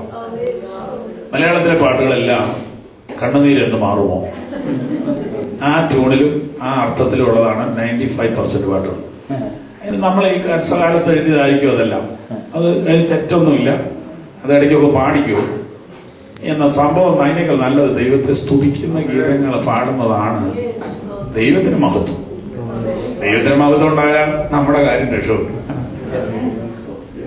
പക്ഷെ എന്നാ പറഞ്ഞാലും നമുക്ക് ഇതൊക്കെ ഉള്ളൂ. നമ്മുടെ ഉള്ള സാധനമല്ലേ നമുക്ക് പാടാൻ പറ്റുള്ളൂ. നമുക്ക് കിട്ടിയ അറിവ് അതാ. അങ്ങനെ മൽപ്രിയനെ അന്വേഷിച്ച നായകനെ എപ്പോൾ വരും, നല്ല കർത്താവിന്റെ വരവിനെ കുറിച്ചൊക്കെ ഓർക്കുന്നല്ല. അതിന്റെ പേര് പ്രത്യാശ ഗീതം എന്നാണ്. മറ്റേ കണ്ണുനീരെന്ന് മാറുക എന്നുള്ളത് എന്നാ ആശ്വാസകാലത്തിനകത്ത് വരും. പിന്നെ ലോകം ഞാൻ നോട്ടം തികച്ചു, വിശ്വാസവും ധൈര്യവും പ്രത്യാശ, ഇതാണ് നമ്മുടെ മുഴുവൻ പാട്ട്. എന്നാൽ ദൈവത്തെ സ്തുതിക്കുന്ന ഗീതങ്ങൾ ഇംഗ്ലീഷിലുണ്ട്, മലയാളത്തിൽ ഇപ്പൊ വന്നു തുടങ്ങി. ഇപ്പോൾ കരിസ്മാറ്റിക് ചർച്ചുകളൊക്കെ ധാരാളം പ്രൈസ് ഗാനങ്ങൾ മലയാളത്തിലേക്ക് കൊണ്ടുവന്നിട്ടുണ്ട്. കർത്താവിനെ സ്തുതിക്കുക, പാട്ടില്ലേ വേണ്ടതേ, വെറുതെ ഹല്ലേലൂയ സ്തോത്രം, ദൈവത്തെ സ്തുതിക്കുക. അപ്പോ പ്രാർത്ഥനയിലോട്ട് കയറുന്ന ഡോറാണ് ഇത് രണ്ടും.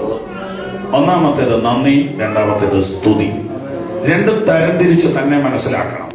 ഹല്ലേലൂയ ഗ്ലോറി എല്ലാം ഒന്നാണെങ്കിലും കർത്താവ് ചെയ്ത ഉപകാരങ്ങൾക്ക് നന്ദി പറയുക അത് ആദ്യത്തെ സ്റ്റേജാണ്. അത് കഴിഞ്ഞ് ദൈവത്തിന്റെ വലുപ്പത്തെ വർണ്ണിക്കുക, അത് രണ്ടാമത്തെ സ്റ്റേജാണ്. ഈ രണ്ട് സ്റ്റേജും ആലയത്തോടുള്ള ബന്ധത്തിൽ നിങ്ങൾ എവിടെയാണെന്ന് അറിയാമോ? പ്രാകാരം, വിശുദ്ധ സ്ഥലം. ഇത് രണ്ടും കഴിഞ്ഞാൽ അതിപരിശുദ്ധ സ്ഥലം എന്നൊരു സ്ഥലമുണ്ട്. അവിടെ ആർക്കും പോകാനൊക്കത്തില്ല. എന്നാൽ ആരെങ്കിലും വന്ന് കൊണ്ടുപോവുകയാണെങ്കിൽ പോകാം. മഹാപുരോഹിതന് മാത്രമേ ഇവിടെ പോകാനൊക്കത്തുള്ളൂ, ആണ്ടിലൊരിക്കലേ പോകാനൊക്കുള്ളൂ. നിങ്ങൾ സ്തുതിയുടെ വിശുദ്ധ സ്ഥലം വരെ വന്നാൽ പരിശുദ്ധാത്മാവ് വന്ന് നിങ്ങളെ പൊക്കിയെടുത്ത് തേജസ് ഇറങ്ങുന്ന സ്ഥലത്തേക്ക് കൊണ്ടുപോകും. അവിടെ നിങ്ങൾ തേജസ്സുള്ളവരായിത്തീരും. അങ്ങനെ പ്രാർത്ഥനാ മുറിയിൽ നിന്ന് ഇറങ്ങി വരുമ്പോഴാണ് മോശയുടെ ത്വക്ക് പ്രകാശിച്ചത്. അങ്ങനെ പ്രാർത്ഥനാ മുറിയിൽ നിന്ന് ഇറങ്ങി വരുമ്പോൾ മുഖം പ്രകാശിക്കുന്നു. സഹോദരിമാരെ, സഹോദരന്മാരെ, നമുക്ക് സാധിക്കും, നിങ്ങൾക്കൊക്കെ സാധിക്കും. പക്ഷെ കുഴപ്പമെന്നറിയാമോ? മിൽക്ക് കുക്കറിനകത്ത് പാല് വെച്ച് പ്രാർത്ഥിക്കാൻ പോയിരിക്കരുത്. അവിടെ കിടന്ന് വിസിലടിക്കും. നീയോ പ്രാർത്ഥിക്കുമ്പോൾ അറയിൽ കിടന്ന് വാതിലടയ്ക്കുക എന്ന് പറഞ്ഞ പുറത്തുനിന്നുള്ള ഒരു ഡിസ്റ്റർബൻസ് വരാതെ പ്രാർത്ഥിക്കാൻ ഒരു സമയം വേണം, ഒരു സ്ഥലം, യാതൊരു ഡിസ്റ്റർബൻസും വരാത്ത ഒരു സ്ഥലം വേണം, ഒരു സമയം വേണം. ഇത് വല്ലതും നടക്കുമോ? ഇത് നടക്കാമെങ്കിൽ സ്ഥിതിക്ക് മാറ്റം. ഇതൊരു ഡീലക്സ് എഡിഷൻ ആണോ പാസ്റ്റർ പറഞ്ഞു വരുന്നത്? ബൈബിൾ ഉണ്ടല്ലോ deluxe edition, Korean printing, American leather. Bible എല്ലാം സെയിം മറ്റേ മറ്റേ ഡീലക്സ് എഡിഷൻ. ഇതുപോലെ ക്രിസ്ത്യൻ ജീവിതത്തിൽ ഒരു ഡീലക്സ് എഡിഷൻ ആണോ ഈ പറയുന്നത്? അല്ല, നോർമൽ ക്രിസ്ത്യൻ ലൈഫായി പറയുന്നത്, സാധാരണ ക്രിസ്ത്യൻ ജീവിതമായി പറഞ്ഞു വരുന്നത്. പ്രാർത്ഥനാ ജീവിതമുള്ള ഒരു ക്രിസ്ത്യൻ ജീവിതം എന്ന് പറയുന്നത് ഡീലക്സ് എഡിഷൻ അല്ല, സാധാരണ ജീവിതം. സാധാരണ ജീവിതം, ശത്രുവിനെ ജയിച്ച് പാപത്തിൽ വീഴാതെ ടെൻഷൻ ഇല്ലാതെ തോക്കാതെ ജയമുള്ള ഒരു ജീവിതം നയിക്കാൻ പ്രാർത്ഥനാ ജീവിതമുള്ള ഒരു ക്രിസ്ത്യൻ ജീവിതം പഠിച്ചാൽ മതി. വേറൊന്നുമില്ല, വേറൊന്നുമില്ല. അത് സ്മൂത്താണ്, അതിനകത്ത് എല്ലാമുണ്ട്, അതിനകത്ത് വിജയമുണ്ട്. യേശു വളരെ രാവിലെ തന്നെ എഴുന്നേറ്റ് പ്രാർത്ഥിക്കാനായിട്ട് മലയിലോട്ട് പോയി. യേശു എന്നെ പ്രാർത്ഥിച്ച, കർത്താവേ എന്റെ കൊച്ചിനെ കാത്തുകൊള്ളണമേ, അവള് ഡൽഹിയിലാണല്ലോ, നേഴ്സാണല്ലോ. കർത്താവ് എന്നെ പ്രാർത്ഥിച്ചെന്ന് ബാറ്ററി ചാർജ് ചെയ്യുന്നത് പോലെയാണ്. മൊബൈൽ കൊണ്ട് നമ്മൾ യാത്ര ചെയ്യുക, ചാർജ് ഇല്ലെങ്കിൽ എന്തെല്ലാം കാര്യങ്ങളുണ്ടെന്ന് പറഞ്ഞാൽ ഒന്നും കിട്ടത്തില്ല. ഇതിന്റെ ചാർജ് പോകും. നമ്മുടെ ലോകത്തോട് ബന്ധപ്പെടുമ്പോൾ ചാർജ് പോകും. ചാർജ് ചെയ്യാൻ ദൈവത്തെ സ്തുതിക്കുക, ദൈവത്തിൽ പോയിരിക്കുക. പ്രാർത്ഥനയിൽ കുറെ സമയം ശ്രദ്ധിക്കാനിരിക്കണം. ബൈബിൾ തുറന്നു വെക്കണം, ധ്യാനിക്കണം, കേൾക്കണം, ദൈവത്തെ സ്തുതിക്കണം. പിന്നെ സാധാരണ നമ്മുടെ ആളുകളെല്ലാം പ്രാർത്ഥിക്കുന്ന പ്രാർത്ഥന, വ്യക്തിപരമായ പ്രാർത്ഥന ജീവിതത്തിന് വളർച്ചയുടെ പ്രായോഗിക വശങ്ങൾ പറയുക. ബുദ്ധികൊണ്ട് പ്രാർത്ഥിക്കും, ആത്മാവ് പ്രാർത്ഥിക്കും. ആത്മ പ്രാർത്ഥനയെ കുറിച്ച് പിന്നീട് ചിന്തിക്കാനുള്ളതുകൊണ്ട് ഇപ്പൊ അങ്ങോട്ട് പോകുന്നില്ല. സഹോദരി സഹോദരന്മാരെ, നാട്ടിലെ ഒരു റൂട്ട് വെച്ച് ഞാൻ പറയാം. ആലുവായിൽ നിന്ന് ഒരാൾ ബസ്സേ കയറിയാൽ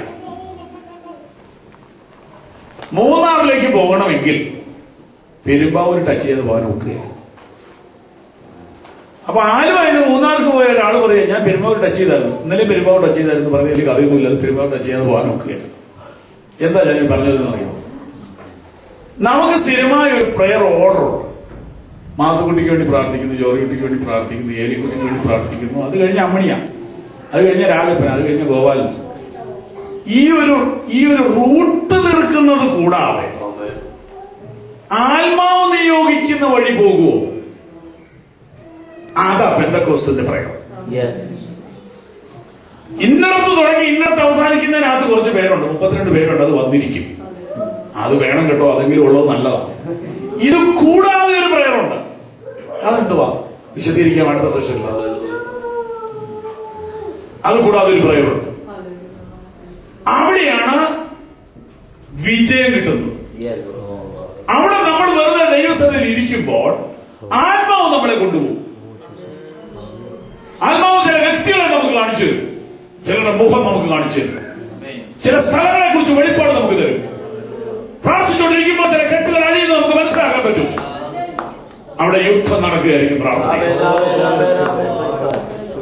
അവിടെ ചില മണിക്കൂറുകൾ കടന്നു പോകണം, നമ്മൾ അറിയത്തില്ല. ഇത് ഒറ്റ ദിവസം കൊണ്ട് സാധിക്കത്തില്ല. ക്രമേണ ക്രമേണ ക്രമേണ ജയിക്കേണ്ടതാണ്. യേശു ഒറ്റയ്ക്ക് പ്രാർത്ഥിക്കുന്ന കാര്യത്തിൽ നമ്മുടെ മുമ്പിൽ ഒരു മാതൃകയായിട്ട് നിൽക്കണം. ഇപ്പോൾ മാത്രമല്ല, ഇവിടെ നിങ്ങളുടെ കർത്താവിന്റെ ജീവിത ചരിത്രം പഠിച്ചാൽ എല്ലാ സമയത്തും അവൻ ഒറ്റയ്ക്ക് പ്രാർത്ഥിക്കാൻ സമയമെടുക്കുമായിരുന്നു. പിന്നെ നമുക്ക് പുതിയ കാണാൻ പറ്റുന്ന ശക്തനായ വ്യക്തി പൗലോസാണ്. പൗലോസ് പറയുക, ഞാൻ മുട്ടുകുത്തുന്നു, ഞാൻ മുട്ടുകുത്തുന്നു. മുട്ടുകുത്തിയാൽ വിഷയങ്ങൾക്ക് പരിഹാരമുണ്ട്. മൂന്നായിട്ട് തിരിക്കാമെന്ന് ഞാൻ പറഞ്ഞതിൽ ഒരെണ്ണമേ ഇതുവരെ പറഞ്ഞുള്ളൂ. വ്യക്തിപരമായ പ്രാർത്ഥനാ ജീവിതം. രണ്ടാമത്തേത് കുടുംബ പ്രാർത്ഥനയാണ്. കുടുംബ പ്രാർത്ഥനയെ കുറിച്ച് എവിടെയാ പറഞ്ഞിരിക്കുന്നത്? കുടുംബ പ്രാർത്ഥനയെ കുറിച്ച് പല സ്ഥലത്ത് പറഞ്ഞിട്ടുണ്ട്. പ്രസംഗിക്കുന്നതിൽ ഞാൻ പെട്ടെന്ന് പറഞ്ഞുവിടാം. 1 പത്രോസ് 3:7 വായിക്കാം. അങ്ങനെ തന്നെ ഭർത്താക്കന്മാരെ, നിങ്ങളുടെ പ്രാർത്ഥനയ്ക്ക് മുടക്കം വരാതിരിക്കേണ്ടതിന് മതി. പ്രാർത്ഥനയ്ക്ക് മുടക്കം വരുത്തുന്നത് ആരാ?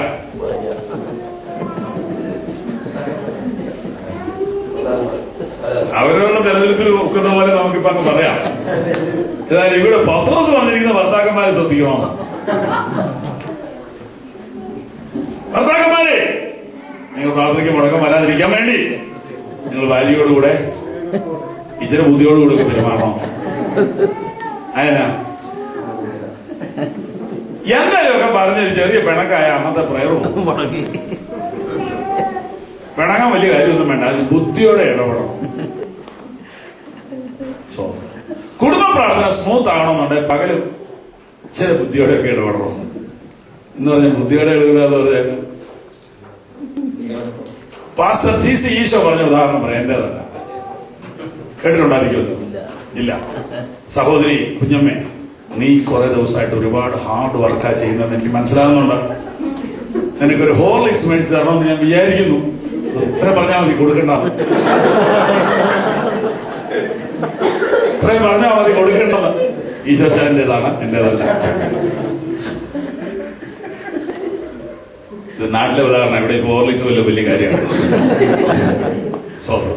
എന്നാലും കെയർ ചെയ്യുന്നു എന്ന് അവർക്ക് മനസ്സിലാക്കണം. കെയർ എല്ലാവർക്കും ഉണ്ട്, പക്ഷെ അവർക്ക് പിടികിട്ടുന്നില്ല. ട്രാൻസ്ലേറ്റ് ചെയ്ത് കൊടുക്കണം. ഉണ്ടെന്ന് ഇടയ്ക്കിടയ്ക്ക് ബോധ്യപ്പെടുത്തും. തന്ത്രങ്ങളൊക്കെ ഉപയോഗിച്ചാൽ ഇപ്പൊ പിടിക്കും കേട്ടോ.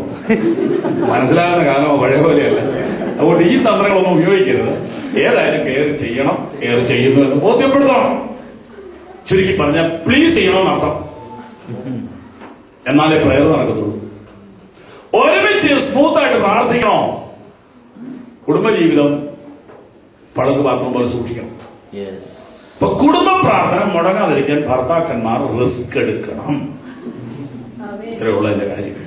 ഭർത്താക്കന്മാരെ, നിങ്ങളുടെ പ്രാർത്ഥനയ്ക്ക് മുടക്കം വരാതിരിക്കാനുള്ള ഒരു മുൻകരുതൽ എടുക്കണോ?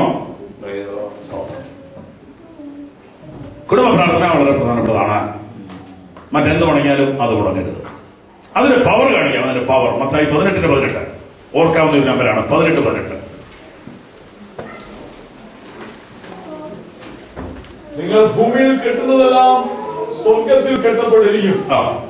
നിങ്ങൾ ഭൂമിയിൽ അഴിക്കുന്നതെല്ലാം സ്വർഗത്തിൽ അഴിഞ്ഞിരിക്കുമെന്ന് ഞാൻ സത്യമായിട്ട് നിങ്ങളോട് പറയുന്നു. ആരാണ് ഈ നിങ്ങൾ? അപ്പോസ്തലന്മാരാണോ പ്രവാചകന്മാരാണോ? അല്ല. അടുത്ത വാക്യം.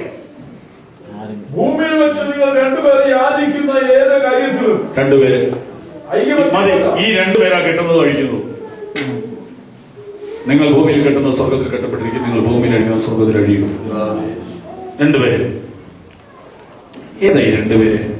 രണ്ടുപേർ ഐകമത്യപ്പെടാൻ കർത്താവ് പറഞ്ഞു. രണ്ടുപേരെ ഐകമത്യപ്പെടുത്തി ഒന്നാക്കിയത് ഭാര്യയും ഭർത്താവുമാണ്. രണ്ടുപേർ പ്രാർത്ഥനയിൽ ഐകമത്യപ്പെട്ടാലെന്ന് പറയാൻ ആരെ കിട്ടാനായി ഈ കാലത്ത്? രണ്ടുപേര്. ഒന്നാമത് ഒരാൾ കൊക്കും, വേറൊരാൾ കൊക്കുകയില്ല, സമയമില്ല. അപ്പൊ ഭൂമിയിൽ രണ്ടുപേര് ഐകമത്യപ്പെടാൻ ഏറ്റവും എളുപ്പം ഭാര്യയും ഭർത്താവുമാണ്. അപ്പൊ ഒരാളിത് കേട്ടിച്ച് പറഞ്ഞു അതും നടക്കുന്ന കാര്യമല്ല, വേറെ വല്ലവരുടെ കൂടെ ഞാനിത് പ്രാർത്ഥിച്ചോളാം. ചിന്തിച്ചു നോക്കുക. ബുദ്ധിമുട്ടുണ്ടെങ്കിൽ പരിഹരിക്കാൻ ശ്രമിക്കുക. ഏതായാലും ഭാര്യയും ഭർത്താവും ഒരുമിച്ച് പ്രാർത്ഥിക്കുന്ന ഒരു കുടുംബമാണെങ്കിൽ ആ കുടുംബത്തിലൂടെ ദൈവം ചില കാര്യങ്ങൾ ചെയ്യും. തലമുറയ്ക്ക് അത് ഒരു വലിയ ഡിപ്പോസിറ്റ് ആയിരിക്കും. പ്രാർത്ഥിക്കുന്ന കുടുംബം നിലനിൽക്കും. കുടുംബ പ്രാർത്ഥന ഡെവലപ്പ് ചെയ്യാൻ സമയമുണ്ടെങ്കിൽ വല്ലപ്പോഴും ഒരിക്കൽ, ആഴ്ചയിലൊരിക്കൽ, മാസത്തിലൊരിക്കൽ, വർഷത്തിലൊരിക്കൽ അതൊരു വർഷിപ്പായിട്ട് മാറ്റാം. ഷെയർ ചെയ്യാൻ സമയം കൊടുക്കാം, പ്രബോധിപ്പിക്കാൻ സമയം കൊടുക്കാം, കുടുംബാംഗങ്ങൾക്ക് അവരുടെ അനുഭവങ്ങൾ പറയാൻ അവസരം കൊടുക്കാം. മെയിൻ ഫാമിലിപ്പെട്ട എല്ലാവരോടും ഒരുമിച്ച് കൂടി വർഷത്തിലൊരിക്കൽ യോബ് നടത്തിയതുപോലെ ഒരു പ്രത്യേക കൂട്ടായ്മ വെക്കുന്നത് നല്ലതാണ്. കുടുംബത്തിന്റെ നിലനിൽപ്പിന് അത് ഫലം ചെയ്യും. ഗ്രൂപ്പായിട്ടുള്ള പ്രാർത്ഥന നമുക്ക് ബൈബിൾ മുഴുവൻ ഉദാഹരണമാണ്. അതിൽ സുപ്രധാനമായ ഉദാഹരണം അപ്പോസ്തല പ്രവൃത്തി 12 അപ്പോസ്തല പ്രവൃത്തി 12 ഒരു സഭ പ്രാർത്ഥിക്കുന്നു. ആ സഭ പ്രാർത്ഥിച്ചുകൊണ്ടിരിക്കുമ്പോൾ സ്വർഗത്തിൽ നിന്നൊരു ദൂതൻ ഇറങ്ങിയിട്ട് ജയിലിൽ കിടന്ന ദൈവദാസനെ കെട്ടഴിച്ച് പുറത്തു കൊണ്ടുവന്ന ആ മനുഷ്യൻ പ്രയർ റൂമിന്റെ വാതിൽക്കൽ വന്ന് മുട്ടി. ഇതിന്റെ പുറകിൽ കളിച്ചത് ആരാണെന്ന് ആർക്കും അറിയില്ല. ഇതിന്റെ പുറകിൽ കളിച്ചത് ഒരു സഭയാണ്. ഒരു ദൈവത്തിൽ കൊത്തിയിരുന്നു. അപ്പൊ 12:5 വായിക്കാം. അത് നിർത്താം. ഇങ്ങനെ പത്രോസിനെ തടവിൽ സൂക്ഷിച്ചു വരുമ്പോൾ സഭ ശ്രദ്ധയോടെ അവന് വേണ്ടി ദൈവത്തോട് പ്രാർത്ഥന കഴിച്ചു പോന്നു. സഭ പ്രാർത്ഥിച്ചു. എത്ര പേരുണ്ടെന്നറിയില്ല. സഭ പ്രാർത്ഥിച്ചു.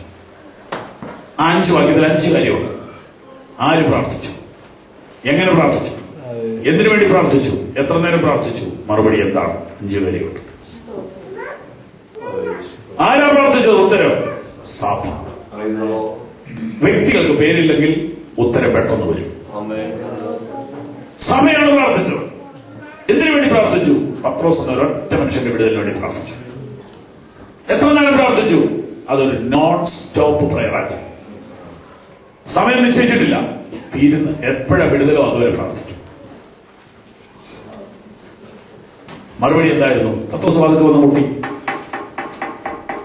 ഇതുപോലൊരു സംഭവം ബൈബിളിൽ അറിയില്ല. പ്രാർത്ഥിച്ചുകൊണ്ടിരിക്കുന്ന വിഷയം പ്രയർ റൂമിന്റെ വാതിൽക്ക് വന്ന് മുട്ടുക.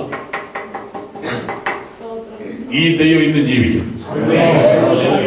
സഭയ്ക്ക് ഇത്ര വലിയ പവർ ഉണ്ടോ? ഉണ്ട്. പ്രാർത്ഥിച്ച പരിഹരിക്കാത്തൊരു വിഷയം ഏതാണ്? പ്രാർത്ഥിച്ചാൽ ഉരുകാത്ത മഞ്ഞേതവള്, പ്രാർത്ഥിച്ചാൽ മുറിയാത്ത ചങ്ങലേതവള്, പ്രാർത്ഥനയ്ക്ക് ഇരുന്നാൽ പരിഹരിക്കാത്ത പ്രശ്നമുള്ളൂ. പക്ഷെ എന്തോ അറിഞ്ഞുകൂടാ, അതിൽ നിന്ന് നമ്മുടെ കണ്ണ് കെട്ടിക്കളയാൻ വിഷയം. പ്രാർത്ഥനയിൽ പോരാടുവാൻ ആളുകൾക്ക് കഴിയുന്നില്ല. നമുക്ക് ഇന്ന് പകലിൽ ഒന്നുകൂടെ സമർപ്പിക്കാം. വ്യക്തിപരമായ പ്രാർത്ഥനാ ജീവിതം ഇടിഞ്ഞു കിടക്കുന്നവർ ഈ സമ്മേളനത്തിൽ ഒരു അഴിച്ചുപണിക്ക് വേണ്ടി ഒരുങ്ങുമോ? നമുക്ക് ന്യായങ്ങൾ പറയാനുണ്ട്. എനിക്ക് ജോലിയാണ്, ഡ്യൂട്ടിയാണ്, അതാണ് ഇതാണെന്നൊക്കെ. പക്ഷെ പ്രാർത്ഥനാ ജീവിതം, വ്യക്തിപരമായ പ്രാർത്ഥനാ ജീവിതം ഇടിഞ്ഞു പോയിട്ടുണ്ടെങ്കിൽ അത് പരിഹരിക്കണം. 1 മണിക്കൂറെങ്കിലും ഒരു വ്യക്തി ഒറ്റയ്ക്ക് പ്രാർത്ഥിക്കുന്നില്ലെങ്കിൽ തകരാറുണ്ട്. ഒന്ന് പരീക്ഷിച്ച് നോക്കൂ. ഇപ്പൊ നിലവിലുള്ള സകല പ്രശ്നങ്ങളും അവിടെ പരിഹരിക്കപ്പെടും. പ്രാർത്ഥനാ ജീവിതം ശരിയായാൽ ക്രിസ്തീയ ജീവിതത്തിന് മുമ്പിലുള്ള പ്രതിബന്ധങ്ങളെല്ലാം മാറുന്നതാണ്.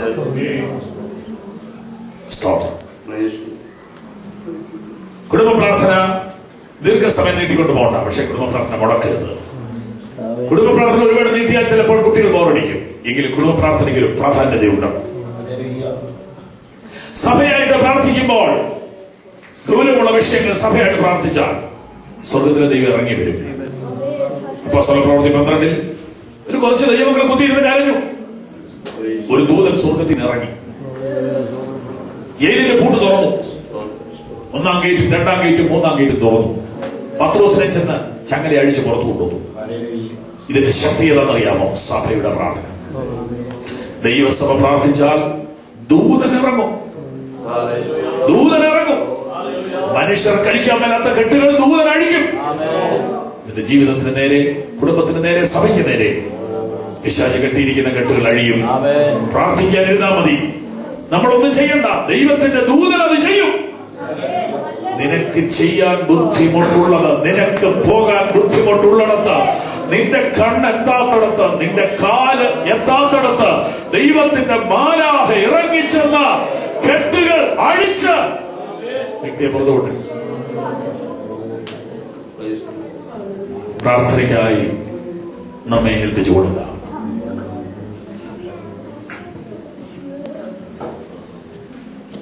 പ്രിയർത്താവേ, വിനയത്തോടെ തിരുസന്നിധിയിൽ അടുത്തു വരുന്നു. പ്രാർത്ഥനാ ജീവിതത്തിന്റെ ഗൗരവം മനസ്സിലാക്കി അതിൽ ഒരു വളർച്ച ഉണ്ടാകേണ്ടത് ഞങ്ങൾ സമർപ്പിക്കുന്നു. യേശു നാമത്തിൽ തന്നെ. കർത്താവ് നിങ്ങളെ അനുഗ്രഹിക്കട്ടെ.